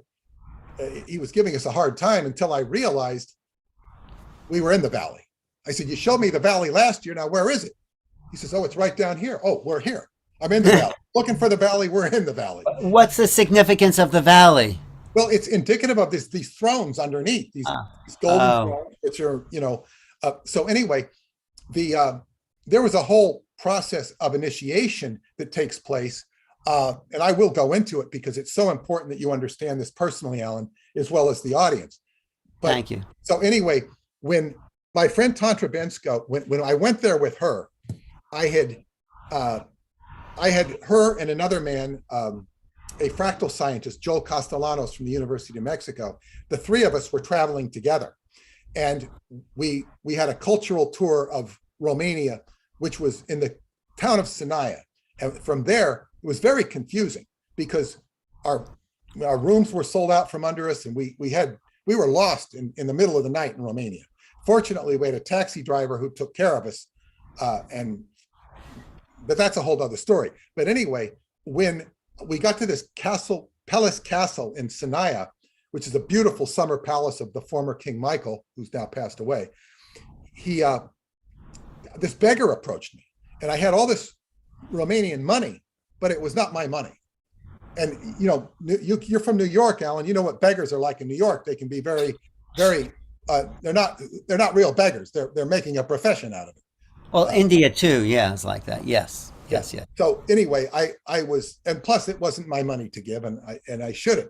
But anyway, and he was a very unusual man. He didn't look like a beggar. He looked like nobody I'd ever seen before. He would have been good in a jester's uniform, costume. So anyway, of course, Tantra knew about this, and she sent me an article when we got back about this ancient legend in Romania of the Solomonari. She was very partial to beggars because she used to call her newsletter the Mendicant, which means a beggar. So she had a certain affinity for people in need. And I was much more the opposite side of the coin than that. But anyway, she sent me this article, and it says, the ancient indigenous people of Romania are known as the Solomonari. The Solomonari, which comes from Solomon, which means sun and moon in their language. And this antecedes the original King Solomon. This name Solomonari, although you will read contradictions of that with the Catholics, no, who invaded the island or the church, no, it's because they came there and they heard all these Solomonari, and they said, no, this can't be Solomon. No, we know Solomon. So anyway, the Solomonari are the indigenous spirits of Transylvania, and they will appear as sheep, shepherds, or beggars. And when they appear as a beggar, they will come up to you and they're testing your heart. If you will give to the beggar, they're testing your heart. And if you pass their test, they will open the heart of Romania to you. So you didn't pass that test. Is that what you're saying? At that time. I didn't know the test. I didn't know I was being tested. But I was when you're very tested, smart. you never know you're being tested. That's part of the test. They don't very tell smart. I was very smart. But I knew. Now, when I was at, finally, that was before we got to Atlanticron. Now, I went there to the Sphinx with Joel. We went to the Sphinx, and it was a great experiment. And when I got to the Sphinx, I said, what is the connection between David Anderson, who brought me here, and Radu Sinamar, who wrote these books, who wrote this first book? What's the connection? I asked the Sphinx a question. I would, years later, get the answer to that. The connection between the two of them is myself. But is yourself? Yes. I am the connection between the two of them. And time travel, though, too. Well, of course, but I'm the connection because they don't. Radu wants to meet David, and David thinks that he has met Radu because he's been told that, but it's a different name. I don't know. And maybe he does know Radu from time travel. I don't know. But in any case, I seem to be the connection. But anyway, so basically, when I was at the camp the first year, the professors and teachers and metaphysical people says, you must go to Sarmasejatuza.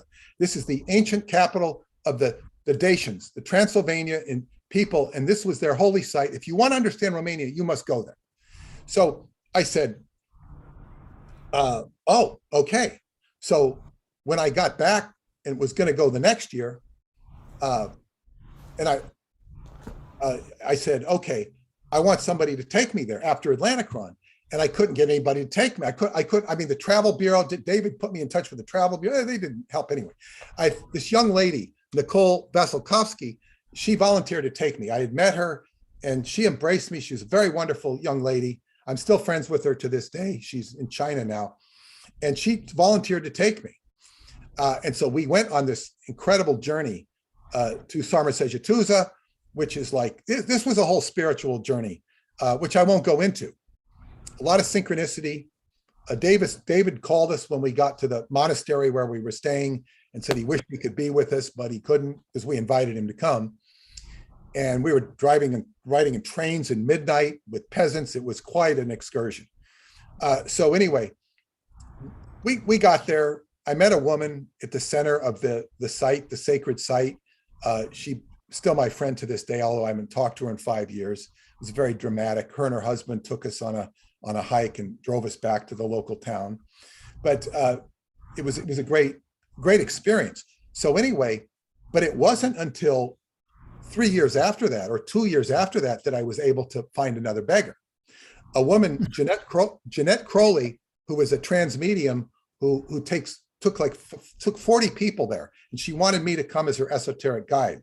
So she paid for my journey in 2012, and I found a beggar. We happened to be at Pellis Castle. I found a beggar I gave him I'm sure money. it's not hard to find a beggar, though, right? No, it wasn't. I was looking for. I hadn't found one in 3 years.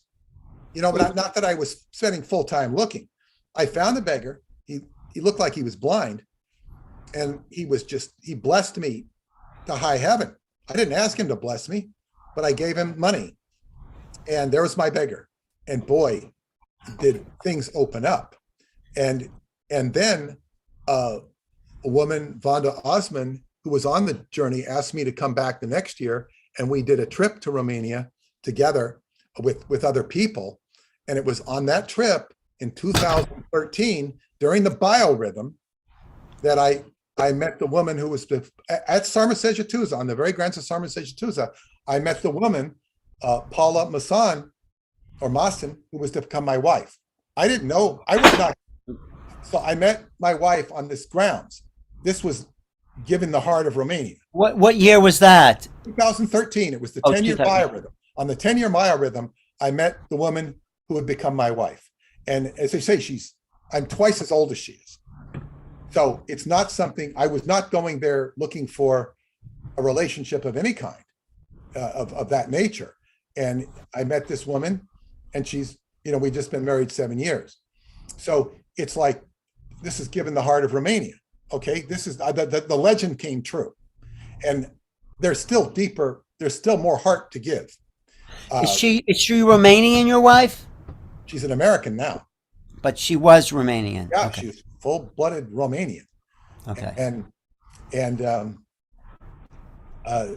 So anyway, I tried to connect her family up with you because her stepmother's a spiritual teacher who kind of saved her life, because she grew up under oppressive conditions with her father was a priest and not a good guy. So she lived in, under some harsh circumstances. And plus the communists wanted to wipe out all that esoteric knowledge, she was not born into communism. She was born a year before communism ended. So she didn't grow up with communism. Oh, I see. She grew up speaking English. But the essence of the Romanian story that you wanted me to know, and what is the? Well, I wanted you to understand about the Solomonari. Solomonari about the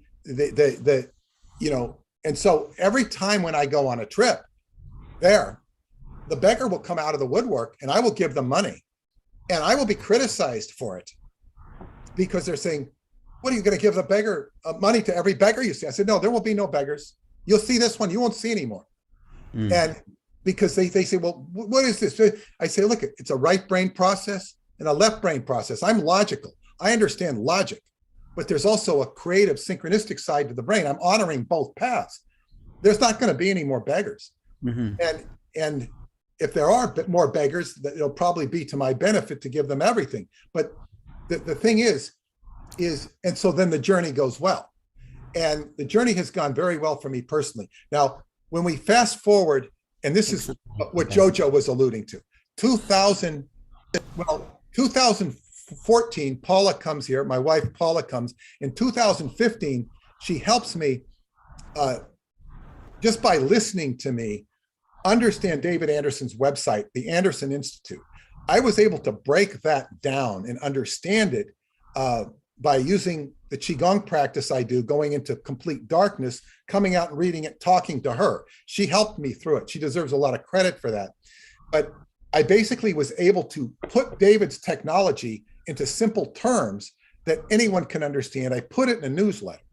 Now, he had called me on my birthday. He didn't know it was my birthday in January of 2015 to congratulate me on my marriage. He spoke to her. I put her on the phone, and he spoke in impeccable Romanian. She was so impressed that he could speak Romanian so fluently, and which I cannot. But in any case, David then congratulated me. We talked for a while, and then I sent him an email if he'd like to do a podcast with me. And he writes to me about a month later and says, "Oh, I'd love to do a podcast with you. I didn't see this email." So this sends up a whole series of conversations, because when we go to do the podcast, his earphones don't work. So he has to say, "I'm going to have to get new earphones. I'm in a remote location. It might take a month to get them." So anyway, we have this long talk, and then we have long talk for an hour, And then we have a preamble talk to talk about the podcast. And he says, by the way, your newsletter was so good. Nobody's had the patience to explain this. Can I use this in my presentations? I said, of course you can. It's your work. I just dumbed it down. And then, and I later would turn those into videos. I'd love to see, where can we see those videos of the David Anderson? It's not of David Anderson. It's timetraveleducationcenter.com. Is that where we could see the seven free videos that explain the science of time travel? And where are they? On your website? Are they on YouTube? Time Travel Education Center. Oh, that's where they are located. Okay. You can go there, and if you go there, Alan, you tell me you go there, and I will give you access to the entire website. I do want to go there. I also want to. I will give you free access, like I gave JoJo, because but the first 7 videos are free. There's a couple more videos that show more of the mechanics of the time reactor, the theoretical mechanics of it. There's also the time reactor patent, which you had a copy of, if you still have. That's a whole nother story. I think I do have the time reactor patent. Yeah. He sent it to a handful of us because at that time, Deepak Chopra was interested in the time travel that was going on because he heard about it. And we were interested, David was interested in getting support for the World Genesis Foundation. And that's why Deepak Chopra got involved, and that's why he sent the patent to him, to you, to me, and a couple other people. Yes, I'm looking for it, but I do. It's a yellow pamphlet, right? It's a yellow paper. It wasn't yellow to me. It was a PDF file. Oh, I think I had a printout. It's on the website. I can send it to you. It's no big deal. Yeah, that's okay. We just have to stay in communication because you're so busy. You're busier than I am because you're seeing more people. You're more obligated. Well, I am traveling a lot. Obligated, busy than I am. So I like traveling and connecting the dots. It's great. You do it very well. You should have your own show, like the Tonight Show or something. But this is the story. You have a good following. You have a good following. So I can always have it better. But I love talking to you because you're such a wealth of information. The part that we skipped over a little bit was the inner Earth. Well, we'll get to that. We'll get to that. Okay, good. Keep going. We have all day. So David, in 2010, he actually came to Montauk. We were doing an event with the Medicine Man, and he came and gave a presentation on his time reactor. It was the prototype. He had just announced that he could now send humans back in time. He had developed the technology, instrumentation, and he could send humans back or forwards in time. And this was through the time reactor. He had developed the technology. In 2010 at Montauk, he gave a presentation to about 20 of us, and we saw the video. I was not allowed to video it, of an amaryllis plant growing in 3 minutes, which would normally take 4 days, the amount of growth. And he gave a presentation on his technology, which was, I had seen previously in 2009 in Romania. And so anyway, but we're 2015, he says to me, so I said, what can you tell me about Romania? You've got all this technology and stuff. What can you tell me about Romania? So he gets back to me and he says, okay, there's an area called Choclavina Cave. He mispronounced it. He called it Cioclavina, even though he knows Romanian. Choclavina Cave.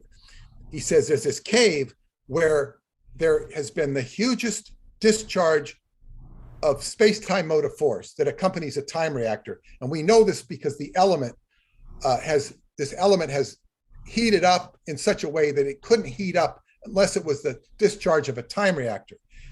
He said, this is what had to have happened there. It's the most interesting place in the world about where time phenomena goes. And I said to David, I said, well, I was there last summer. He was shocked because I was there, brought there with my friend, or to be my wife, Paula, and a group. Joan was there. Joan came on that trip. We were brought to Choclavina by an archaeologist who I know, who wanted to show me the cave. Mm-hmm. He was playing the role of a Solomonari, because the Solomonari will take, as a shepherd or a sheep, will lead you to a cave. And when you come to the cave, you are told to meditate in front of the cave and ask for permission to enter. Usually the entrance will be metaphysically or spiritually. Rarely, but sometimes you will be allowed to go into the cave physically. And so, which means the inner earth. And we're getting here to the inner earth. So I was brought to the cave by this archaeologist. I told him about Radu Cinemar's work, and he says, this makes a lot of sense because I hear stories like this all the time from the people in the area, but they don't talk about it because often these incidents happen with people disappearing or being injured, and it's sort of a shame. They're not happy to talk about these things. It's like a taboo. So in any case, I was at this cave, and I told David I was at this cave, and he says, that's remarkable. How far away is this from Sarmasejatuza? I said, it's about 7 miles as the crow flies. It's not far. It's part of this valley complex. And he was fascinated that I'd been there. Now, he didn't tell me anything about the cave until a few years later. He mentioned publicly at a seminar that my in-laws were doing in Long Island. He said that this is by far the most important area. And he says, not everything has been published on it. When he told me the importance of this cave, I went back to the cave with some friends of mine. I discovered a second entrance to the cave, which was man-made. It's the dry cave. The big cave where I'd been to is wet. You have to go through water to get there, and it's a mess. You can't go in there unless you have equipment. But it is a cave that held a time reactor, you're saying? Well, there was a discharge of space-time motive force, which could have had to have been, according to David, a time reactor or something similar. There was some huge discharge that occurs. What was evidence?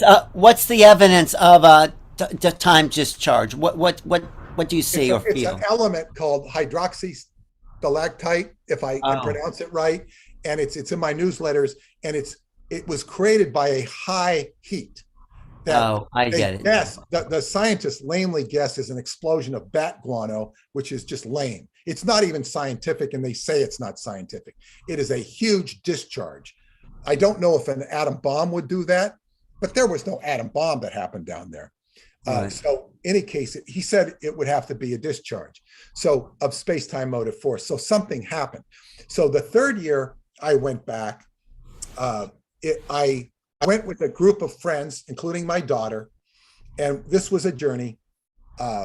This is where I was criticized about giving money to the beggar, the gypsy girl who came up and faced me, and I knew exactly what I was doing. But in any case, and it was the Romanians who were criticizing me, my 2 Romanian friends plus my daughter. And she says, Dad, you look like a tourist. That's why they're asking you, because I had a fanny pack.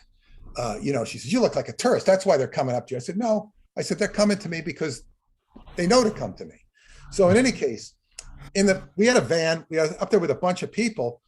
And I said, so what happened, unfortunately, is everybody on the trip started polarizing against each other.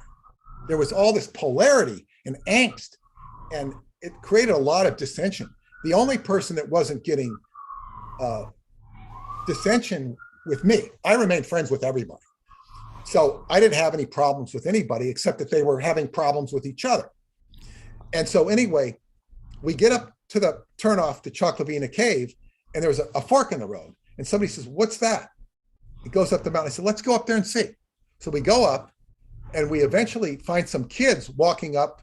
And they said, where are you going? They said, we're going up to this mountain, up to this camp, and see German. German knows everything. Go see German. So we go up and we see German.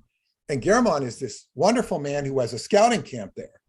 And we all meet him, and he has a sign in English that says open, Choklavina. And I say, why is that sign in English? He goes, I don't know. I just put it in English. He says, anybody can come. You're the first ones to come. He says, you're the first ones to come. It was a scouting camp, but we're the first outsiders to come, so to speak. So he meets us, and then he starts talking about the Philadelphia experiment. He doesn't speak English real well. And then they tell him who I am with regards to the Philadelphia experiment and the Montauk Project. So we make friends, and I say, I will go back next year. I will come back. And so the upshot of it is nobody goes back but me. I go back because they didn't pass the test, or whatever the test was. They didn't know they were being tested. I knew. I mean, I was going back, and the beggar test. Yeah, well, yeah, whatever the test was, they they didn't, because they all ended up fighting. This is a sacred journey. And my friend Alan, who was with me, he said, if this was in Egypt, it would have been worse, because he used to do tours to Egypt. He says, people can really get at each other when they go into these sacred spots. So he knew what was happening.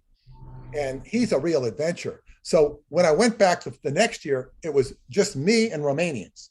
And it was just actually my friend and his son and another young lady who would, I knew her family. She volunteered to come. So we went up there and hung out at the camp. And he was very impressed and surprised that I came back, because, I said I'd coming back, but I did come back.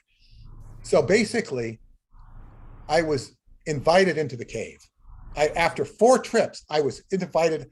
I was given a wetsuit, and the wetsuit was very neat because me and my friend Alan are the same size, and there was only one wetsuit. So if there was only one wetsuit, I would have given it to him, because he would have been, I was sick. I wasn't feeling good. That was part of my initiation. He would have gone. I said, you go, Alan. But because he wasn't there, I accepted the invitation because I didn't feel good, but I still accepted the invitation. I went into that cave for 5 hours. I got deep, and I believe I was very close to the area of where this occurred. But I was so tired, I didn't use my infrared camera to take pictures or my video. I was just too beat. I barely survived, but I did survive. So it was one of the greatest experiences of my life. There's also a dry cave, which friends of mine have gotten into, which has bones in it, including, I'm told, giant bones, which I've seen pictures of. I don't know that they're from a giant human, but I hope to go in there on the next trip. So in any case, I got very near this area. And now when I got out of the cave, I had a message from the cave to create a ham radio station outside the cave, or actually at the camp. I've raised money through the World Genesis Foundation to do this. And we're gonna, the camps, it's probably gonna be installed in the next few months. And I intend to go up there, back to the camp, back to the cave. And then on August 2023, I've done the astrology for that date. It's a big momentous time for the astrology. That's the 20-year cycle you're talking about, the 2023. Yeah, August. and I hope to get David there by that time. David is very supportive.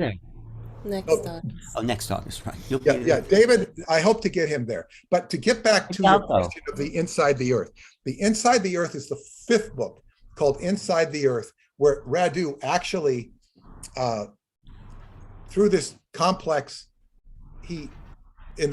beneath the Sphinx, he goes through the tunnel. The book is called Inside the Earth, the Second Tunnel. Beneath the Romanian Sphinx, that is, right? Yeah, yes. He goes through this tunnel with his mentor, Caesar Brad, and they make contact with civilizations within the Earth. What's important to say is he gives a whole scientific view of the inner Earth and the physics of the inner Earth. This book is the most comprehensive book on the inner Earth that's ever been written. What's the name of that book? Inside the Earth, the Second Tunnel. We'll make sure you can have a copy. I do want a copy. Can you give JoJo one, and I'll next time I see you. Or I'll send it to you one way or the other. Great. But what's important to know about this book,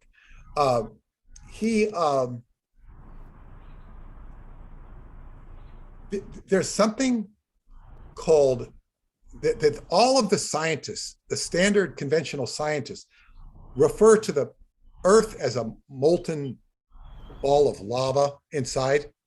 I know it's ridiculous. The deepest they've ever dug into the Earth is 10 miles. So it's actually deeper than that, I think. But it doesn't matter. But I'm saying they're making guesses about something that they've only gone into 10 miles. But Radu addresses it very exactly. He says there's something called the Cavendish Experiment, which scientists swear by with regard to the inside of the Earth being molten lava surrounded by an alloy made of nickel and iron, citing the specific shortcomings of this experiment. This experiment is filled with shortcomings because of the measuring devices they use. So they're not scientifically precise. They don't have not ruled at all. So there are civilizations within the Earth that have different fauna, different flora. They have different sources of radiant heat. that come out from different phenomena there. The life is there. It's different than our life, but there are actual human beings. One of these is below the ancient city of Tomis in southeastern Romania, near the city of Constanza. There's also one under Mount Shasta, the city of Telos. Do you know about that? I know of that, and of course we're going to Shasta at the end of this Couple month. weeks. Great. Yeah. Wow. Yeah. So Tomas, underneath there is a city called Tomassus, which is a geophysical society. As you go deeper into the inner earth, you change the vibrational frequency of reality changes. And he goes into the inner earth. The inner earth, the black sun inside the earth and inside of every celestial body, including the sun itself, is a black hole. And out of the black hole emerges substance which they call ice. It's like ice. So this is where the ancient Nazi theory of fire and ice comes from, only it's misconstrued to sound like bad science fiction. Right. It's not really science fiction. It's also the theories of Nassim saying there's black holes inside every planet, every sun. Yeah, actually, well, this is the same thing. But galaxy. out of this emerges consciousness, not only reality, but consciousness emerges out of this inner earth. Right, but could consciousness be shifting or different because the gravitational force inside the inner earth is based on the rotation, not some other factor? Like on the surface, it's gravity is the result of something like mass, but on the inside, there's a different gravity. That has everything to do with rotation, and that's explained in the videos. Right. David likes to say that gravity is something that we don't understand, but his actual technology does help it. When you rotate, you get gravity. Not like centrifugal force, but similar to centrifugal force. But it's inside. If you rotate something, you get the gravity coming from the hollow sphere inside. So yes. I think, but I also think to look at it. But yeah. yes. But the gravity is not what people think it is, what scientists think it is.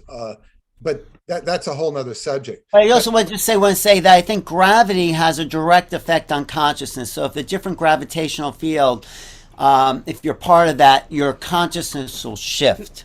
May change the frequency that you're. That's why I think. Within. Yes, that's why I think ET extraterrestrials, because they're from a different gravitational field of their sun, have different thought wave patterns. Well, that you've thought about it a lot more than I have. I agree with you. I would say that from Qigong, which I practice, there are 4 forces: weak force, strong force. These are the forces of physics: weak force, strong force, electromagnetics, and gravitation. Right. And, Nassim Haramein says there's no strong and weak force. There's either electromagnetism or gravity. Electromagnetism pushes things out. Gravity pulls things in. They're really polarities. You don't know about that. Yeah. Well, I would say I learned this from my Qigong teacher, and weak force is definitely a weak force. I mean, they talk about it in physics,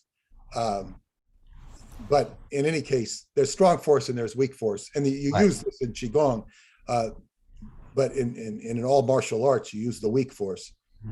But go back to the inner earth. How close have you been into or making contact with some of the beings or civilizations inside the earth? I have not. Well, I have before, when I was meditating within the mouth of the cave with Choklavina, with Joan,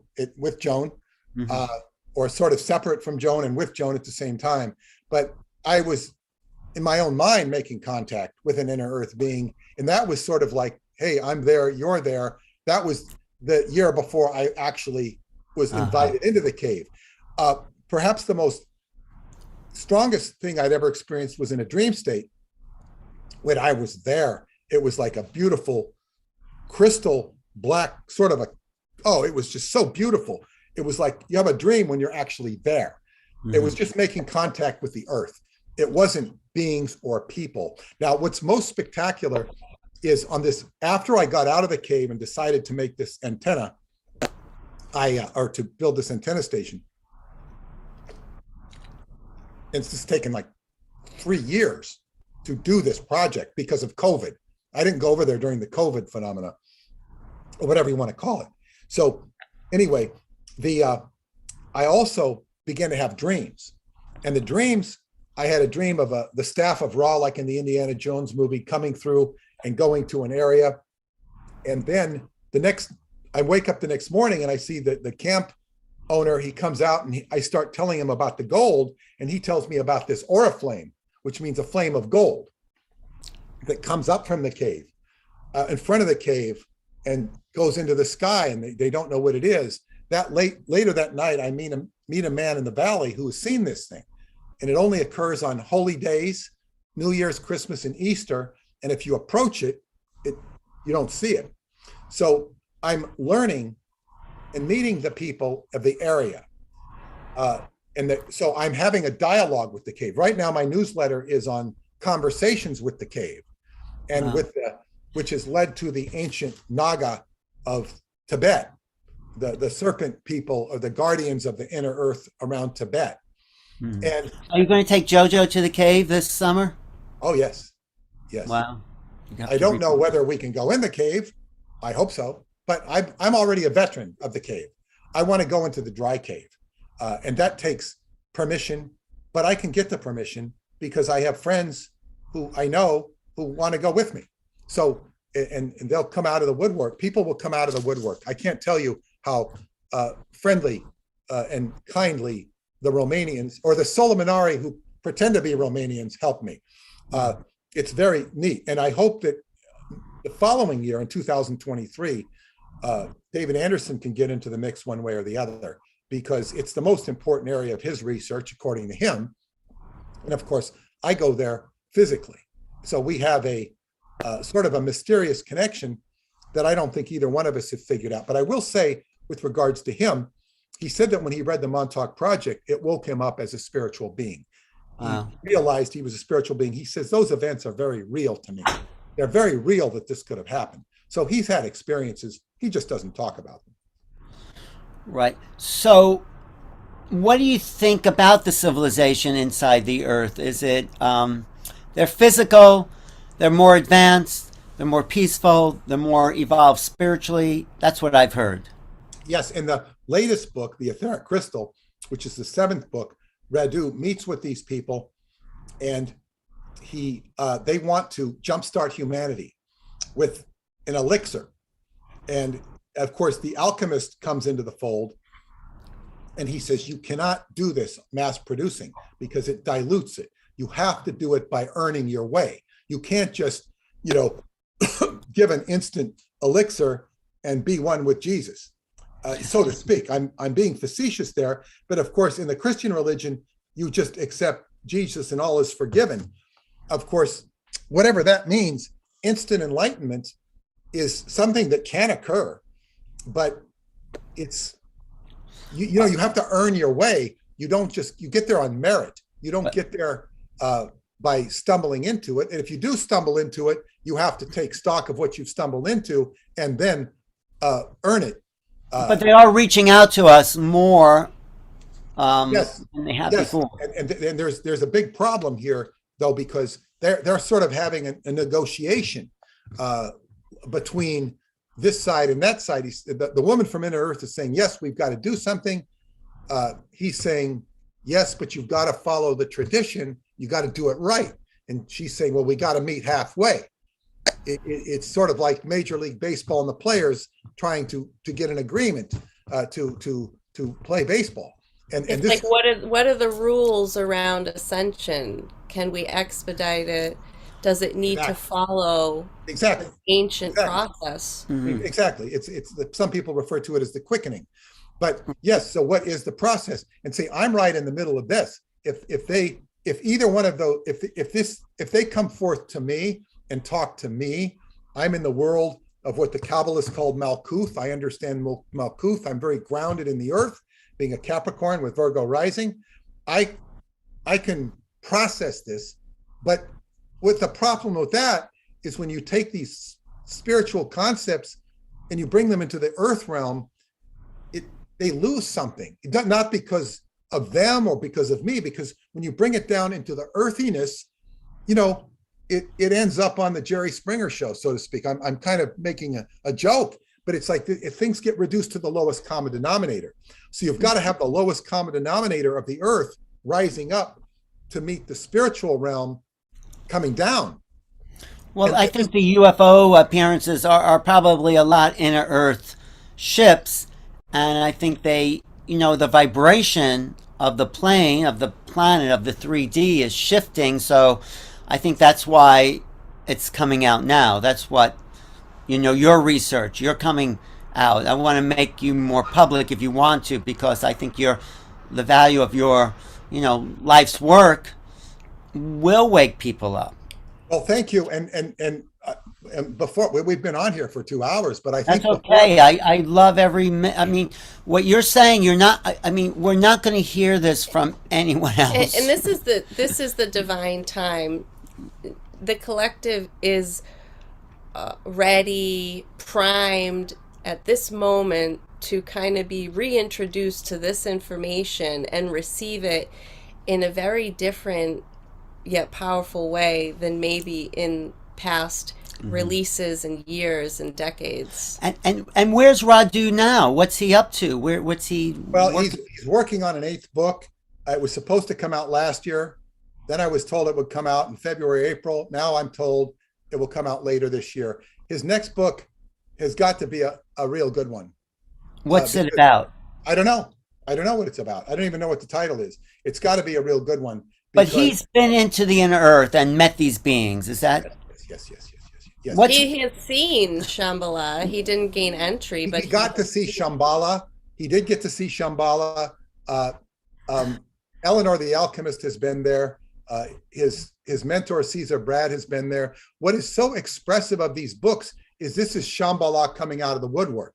And even if you don't believe the books, even if they're not accurate, and I'm not saying they're not, is that these are all in the tradition of the Romanian culture of the Solomonari initiating one in the inner earth. Their patron god is Zalmoxis. Zalmoxis was taken into the inner earth by the Solomonari and initiated for 4 years, whereby he had transcended into a godlike form.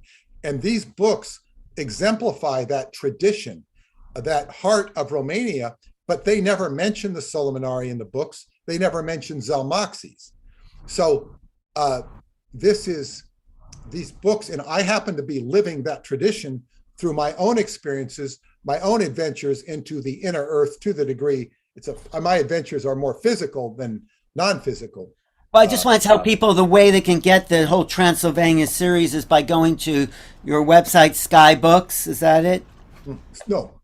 Skybooks.usa.com. Skybooks.usa.com. Skybooks USA.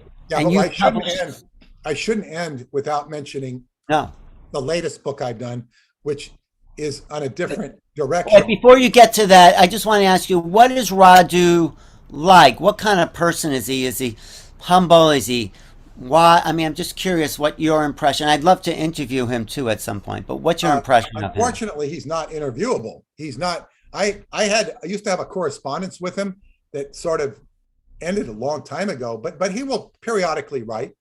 He's answered questions for me, but he's basically incommunicado. Although occasionally I will hear from him. But he goes to the Atlanticon. No, he doesn't go to Atlanticon. No. I've never met him. Oh, you've never met Radu? No, I know he's a real character. I've met somebody who's met with him, and I know. And this is not somebody that's connected to any of my normal connections. And in fact, he never even. I know that he met him. And Anderson's met him, supposedly. Well, Anderson's been told that he's met him, and I don't really know. Anderson might know who he is, but I don't know. So anyway, we're awaiting the 8th book about his deeper adventures, right? He's got to come up with a good one because, he's got to. Well, okay. Now I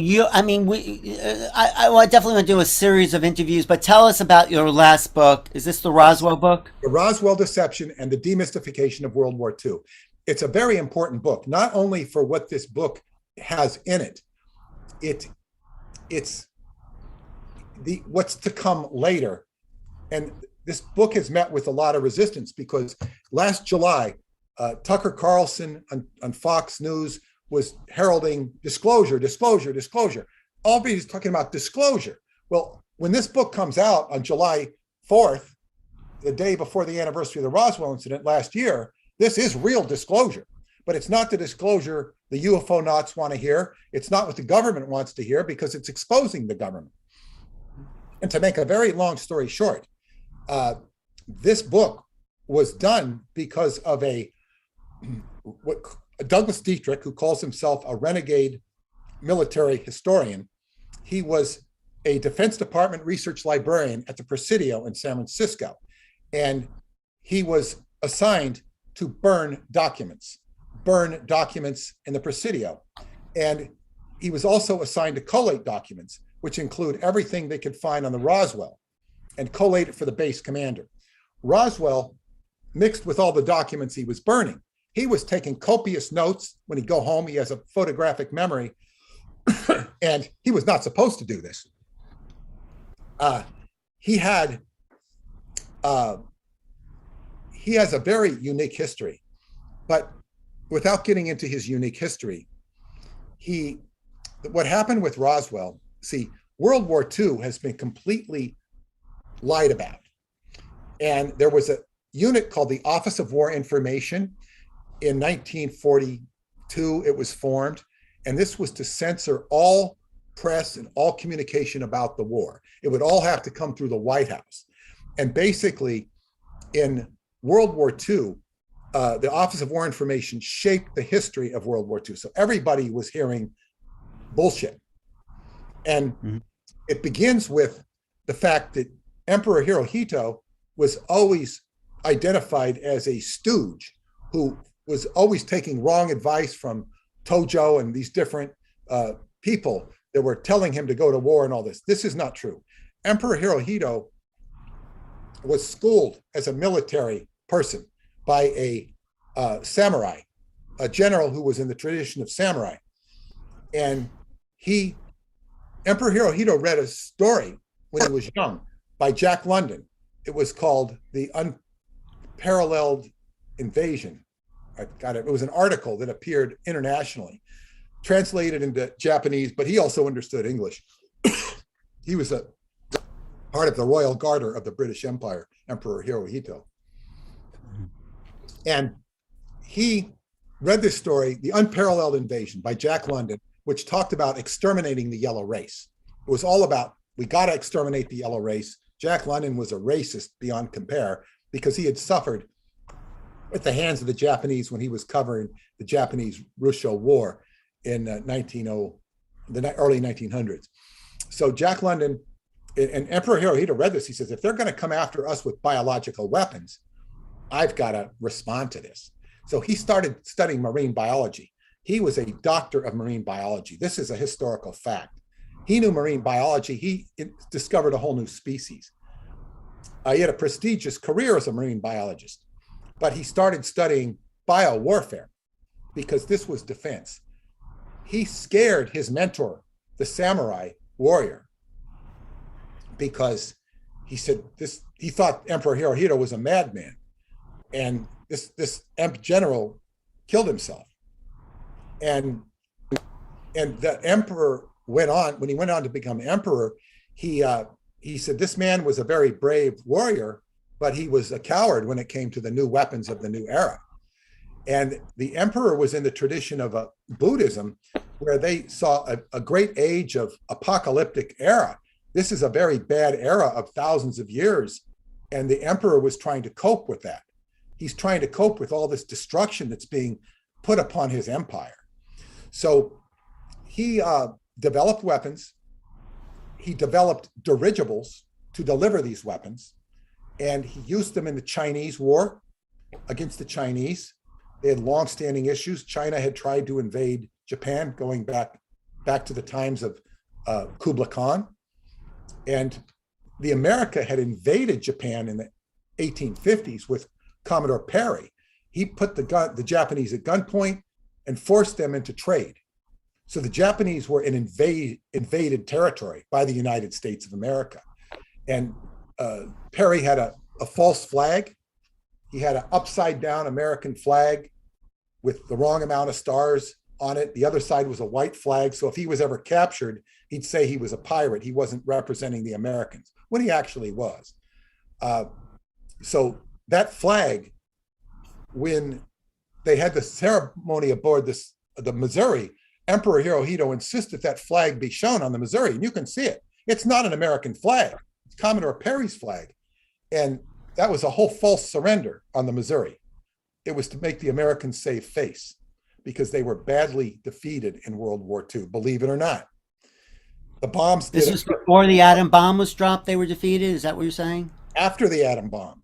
The atom bombs, there was the Americans only agreed to Emperor Hirohito's terms on August 15th of 1945, a few days after the atom bombs, because these dirigible technology that he could wipe out America.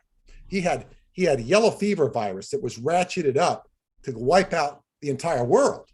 He could definitely, and now what he did was, there's something that the Americans didn't even know about this. It's called the Kuroshio current. There's a current that goes up Japan, across south of Alaska, and comes down the Pacific coast. It takes 3 days for a Japanese dirigible to go up that current and come down. And this was the Battle of Los Angeles in 1942. You've heard about these UFOs over Los Angeles. These were Japanese dirigibles, which took the Kuroshio current up over the coast, and they were delivered about 6 or 7 weeks after Pearl Harbor. The Japanese had wiped out the Americans at Pearl Harbor. 6 or 7 weeks, they put these Japanese dirigibles over the city of Los Angeles, and the Americans were scared to death, because they thought that they knew the Japanese had experimented with yellow fever over China, biological warfare. They thought that this was yellow fever virus that he was unleashing on the population. He wasn't doing that. He was much more responsible for that. He did not want to wipe out America. The Americans had cut off his trade. He wanted to open up trade with America, because he needed trade to make his empire survive. So they cut off the oil, they cut off everything. And so the Japanese had no choice. Why did America do that to the Japanese? Because FDR was an imperialistic communist. And this is all traceable. It's in the book. So you're saying America lost the Pacific War, basically? They lost everything. They lost the economic war too. Not the European war with Hitler. They didn't lose. Well, they didn't lose the ground war in Europe. But the Third Reich migrated to South America and Antarctica and had their own. They were still very, and Project Paperclip too. Yeah, right? Well, that goes to America.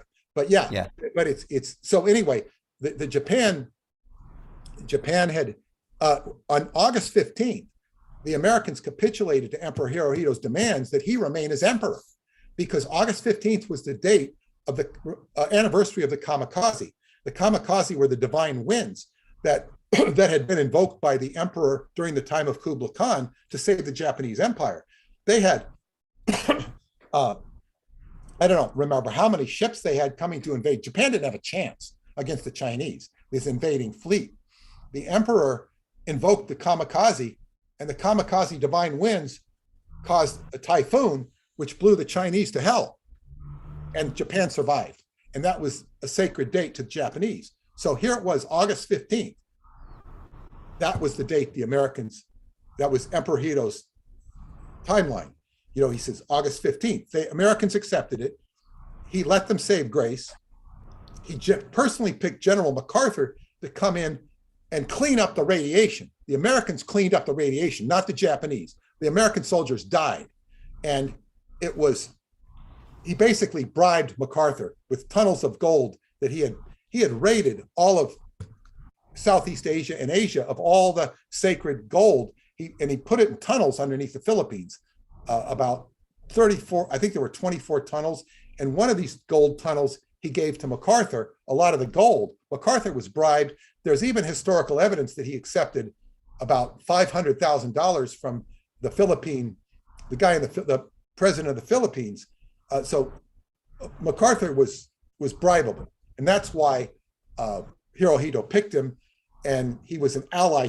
He basically had mock trials. They weren't just trials for the people who died of war crimes. They were Emperor Hirohito's enemies. But what's the connection to Roswell?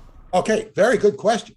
Okay, so basically, the reason the Americans capitulated to the emperor was because in 1945, after the first bomb of Hiroshima, he sent 3 dirigibles with all these weapons, these tiny little people about 4 feet high called the Yakuza. They were the criminal class, and as a matter of atonement, they cut off their pinky finger. So they had all their hair removed because these were hydrogen balloons, and they were very flammable. So they didn't want to have any hair on their body. Maybe they have their eyelashes, but everything else was taken off. They looked like aliens, and they were small enough that the dirigibles were too big for an American to get in. So they had tanks, they had airplanes, they had huge, these dirigibles were like 3 times the size of a football field, and they had multiple balloons. All of this is covered in there. And they came over on the Kuroshio Current. 2 of them landed at what is now, Tonopah Army Airfield, which is now Area 51. One of them crashed in Aztec, New Mexico. And that became a whole UFO story, which is not a UFO. It was a Japanese dirigible. But the 2 that landed, they had enough weapons, biological weapons, to exterminate the entire country. And the way they could do this is they were also doing Fugo balloon bombs over the entire Northwest. They'd set fires. The Japanese were setting fires so they could map the wind currents. They knew how to get all the wind currents so they could get balloons and whatnot to wipe out all of America. The Americans knew this. They saw that these weapons, and at that point they capitulated. Now, what happened at Roswell, the Americans kept the dirigibles. They kept the tiny Yakuza as prisoners of war. They forced them to do their bidding.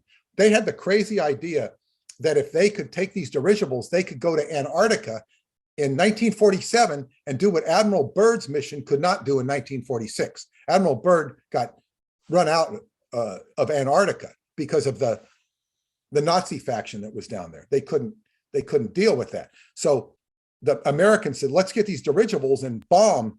But it wasn't the ETs that ran them out of Antarctica? Not at all. No, Okay. not at all. So anyway, in 1947, okay, so then in June of 1947, these Yakuza try to escape. They have these airplanes, which are kind of like a Skinner, I think a Zimmer Skinner or Zimmer Skimmer, a Zimmer Skimmer. It was a patent that the Japanese had bought from an American company. They modified it, and they had these tiny little, well, they weren't that tiny, but they could fit inside the dirigible. But they had these about 7 planes, and these Yakuza were escaping. They were flying the hell out of Nevada, and they were going up by Washington State when Kenneth Arnold saw these and referred to them as flying saucers. This is where the term flying saucer was born in the American lexicon. So these Japanese were escaping. Then a couple of weeks later, the Roswell incident happens. But what Kenneth Arnold tracked were those objects going at least 12,000 miles or 1,200 miles an hour. They went fast, but that was exaggerated. He had no clock. He had no clock. And they, of course, doctored his story to make him appear with pictures. He was under the influence of the government. And then almost everybody you see being championed on the press, including Stanton Friedman, was a government shill. And so when it came to Area 51, they had this dirigible, which was doing a training exercise over 4 corners. I guess the winds blew it over towards Roswell, and the Japanese decided to self-immolate rather than to put up with this oppression from the American captors, and they blew up the balloon on purpose.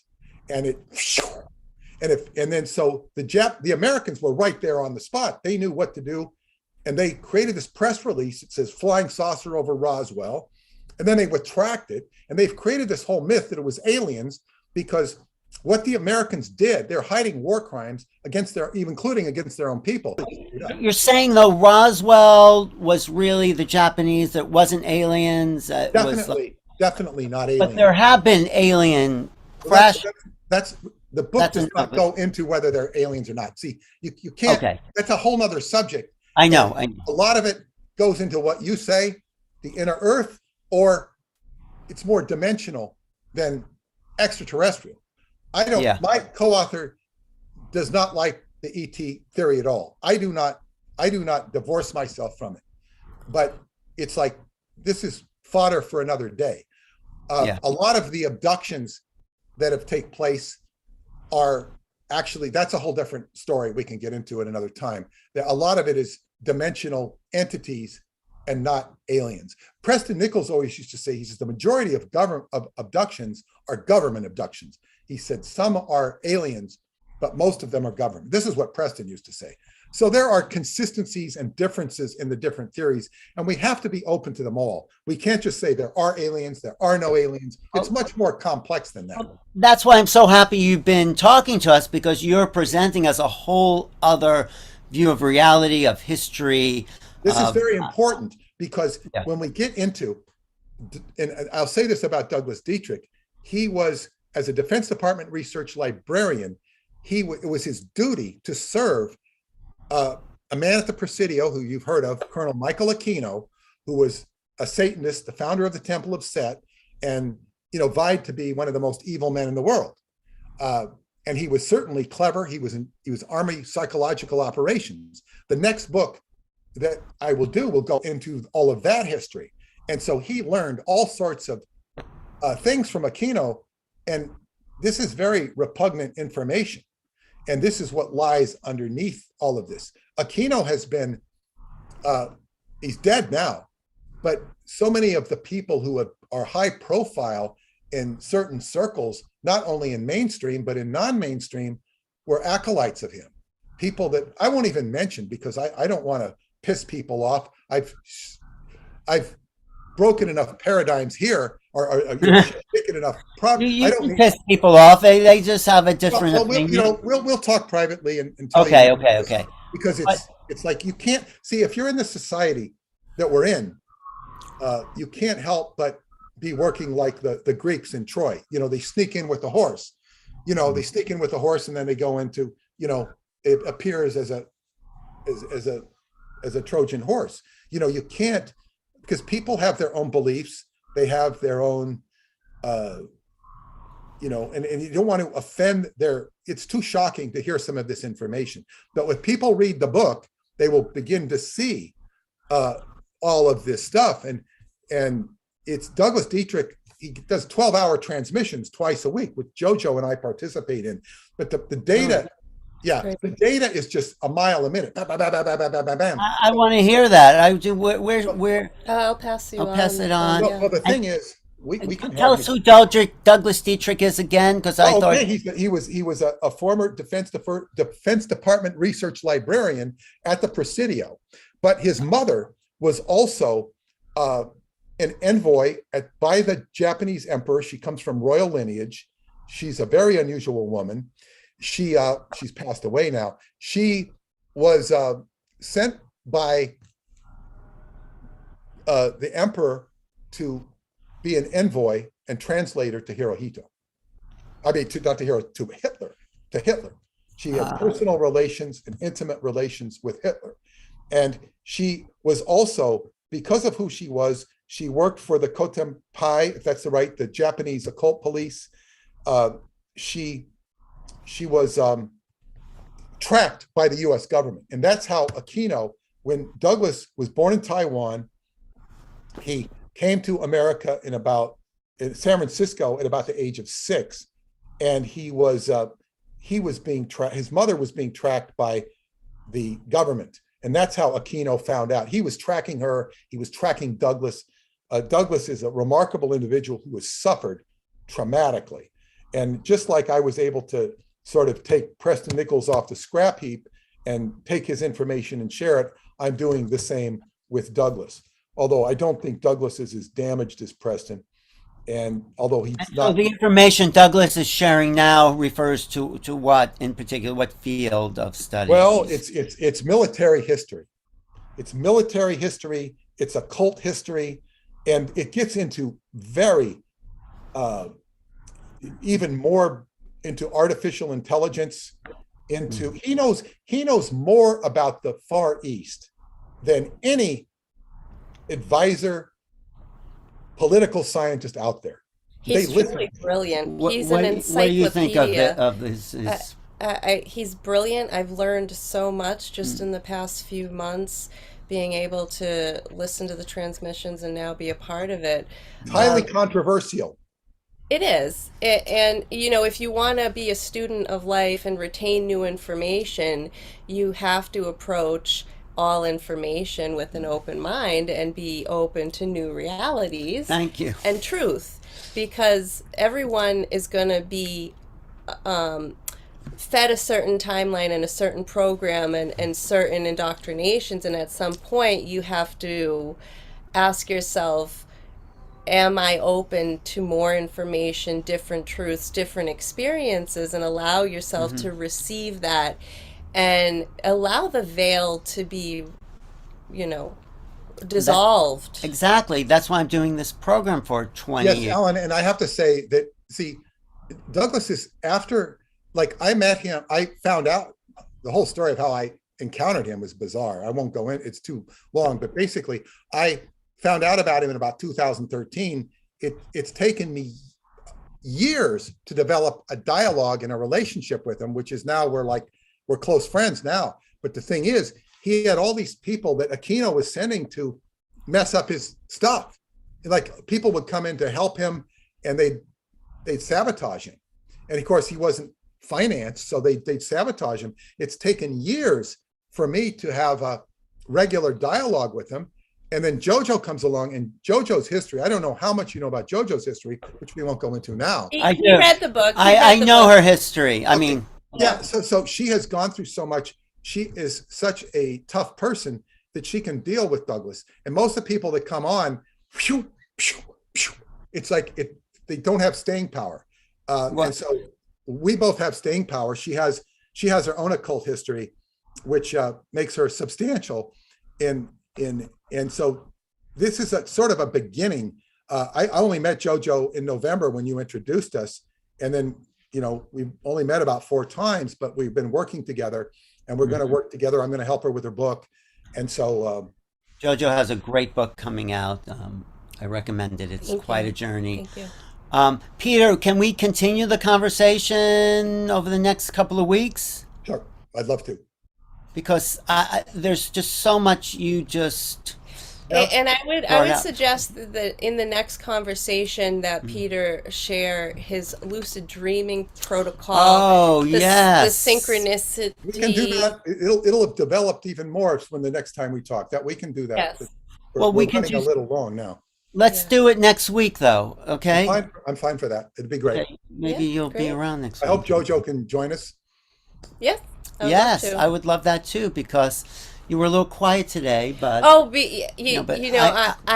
she didn't get a chance to say anything other than when she did say something. The information, you're so succinct and have a flow of how to unfold this that you really answer questions before they're even coming to. And with Alan's wisdom and background, it was a beautiful fusion of minds and thinking that there wasn't much to add to the flow. Well, Alan, thank you for your contributions about Patterson and these other things. They were very enlightening. Well, we'll continue that, but I am fascinated with your, I love people who've collected, I would say, occult knowledge only because it's hidden, it's unknown, not traditionally occult, maybe some of it is, but you are a wealth of information. Your dedication to a deeper level of truth than what's on the surface is something that opened a lot of people's minds. Yeah, thank you. And Alan, if you have the time to start reading that book, The Roswell Deception, if you didn't give it away to somebody. Oh, no, actually, I actually have 2 copies here because someone... If you can read that, it will really help opening the doors even more, because it took a lot to put that book together, but it's like, it's all succinct and you can read it very fast. It's not like, it doesn't require a lot of mental exercise. It just changes your viewpoint. I mean, that's fine. I mean, I'm more interested in the time travel, the inner earth, the Of course. teleportation, the What's lucid dreaming. what's important about Douglas's work, though, is he's really facing up to some of the evil that's jammed our minds as a collective race. And this is why when people don't see the evil, they get filled with information that's just like the pollution we see on TV. Go ahead. I see Douglas as he is one of the main conduits in our present time right now that is helping to facilitate the breaking down of these old paradigms so that the truths that have been under the surface kind of brewing and having so much energetic influence on the density can now be purged and released so that we can have a cleaner ascension into our next chapter here. That's well said. So Douglas is the source of the Roswell deception book. That's basically his information. All right. Well, that's interesting, and I'd love to listen to some more programs. So, Peter, how can people find you and find your books again and learn more? I recommend my books are on Amazon and Kindle, but you can go to www.skybooks.usa.com, and I would also invite people to go to the timetraveleducationcenter.com. And you have what, 20 books out there? 27? Oh, I got over 20. I can't keep track of them. Probably 23 or 24. More to come. And they're so interesting, starting with the Montauk, and then the Transylvanian stuff has gotten very, very popular. And people can subscribe to the Montauk Pulse, which is his seasonal newsletter, and the most current one will be coming soon. By the end of this month. Well, thank you. I'm Alan Steinfeld with JoJo. Thank you. What's your website again? AscensionTogether.org. And people can just find you. And Peter will be coming to Massachusetts on May 7th to Quantum Health and Wellness. May 7th or May 8th? May 7th, Saturday, May 7th for... boy, that's good. Qigong. May 7th is better than May 8th. Okay, I didn't know that. Wonderful. So Saturday, May 7th for a Qigong workshop at Quantum Health and Wellness in Seekonk, Massachusetts. And I'm sure you'll talk about a few other things as well. So... Peter, let's meet again soon. Sure. I'm curious. Let me know. Yes, we'll keep the conversations going. But when you get back from Transylvania, can you do a little report? Oh, absolutely. Yes. We'll report together. Yeah. And maybe I'll go in 2023. You know, it's like that's. Alan, you can come. You can come this year if you want. I mean, it's like I just have to organize it. All right. I think I might be busy this year, but next year maybe. Thanks again. Thank you, Peter. It's a big deal next year. It is. Yes. It's a real portal opening. Lions Gate. Thank you for that. Yes. Yeah, I'll send you some information about that as well, because it goes back to Egypt and some of the things you said about Sirius and the Nile rising, and the actual identified date for Lionsgate of 2021 was 8/8, which are the infinity it's always symbols. 8/8. And actually, one story about 8/8, I was in England in the crop circle area, and we knew there was going to be a crop circle on 8/8. It was 8/8 2008, looking all over for the appearance, and then we find it the next morning. Actually, the morning of the 8th was a giant 8. It was a Mobius strip 8 that some greater intelligence had planted in or put down in the crop circles. And just to bring up, because Scientology was brought up today, and L. Ron Hubbard, Peter has his book, L. Ron Hubbard, The Tao of Insanity, which is also a phenomenal book. Really? I didn't know about that, Peter. Well, I didn't promote it heavily, but it is basically to extricate myself from all of the Scientology energy that I didn't want around me. Not that that's not a what do you call it? A criticism of Scientology. It's a criticism of what comes with it, or what came with it. But he was a bit of a genius, did it just become sort of distorted after him or by him? Well, let me say, you're dealing with human beings, so there's always human element of distortion. But he was a very complex character, and I would say he was a genius. And a genius means inspired by the genie or the jinn. So he was complex, he was intelligent, he was controversial. There's been a lot of fallout, but that's a whole nother conversation. All right, that's a whole other show, but we can do it. We can do it if you want. No, okay, after we do the time travel, if we go deeper into time travel. You can have me on every now and then, and I'm happy to to go in any direction you want to go. And thank you both for putting this together. Thank you, Peter. But thank you for your years of research and dedication, because without thank you for your recognition and acknowledgement. Okay, yeah, I just want to say, without you, I think so much would have been missed in the true history of the planet. So we're here together. Okay, thank you so much. See you soon. Bye. Okay. Thanks. Bye-bye. Thank you all for watching. Thank you all online on the chat. Subscribe to this channel if you've been watching it on New Realities, youtube.com, New Realities. Subscribe. Thanks. I'm Alan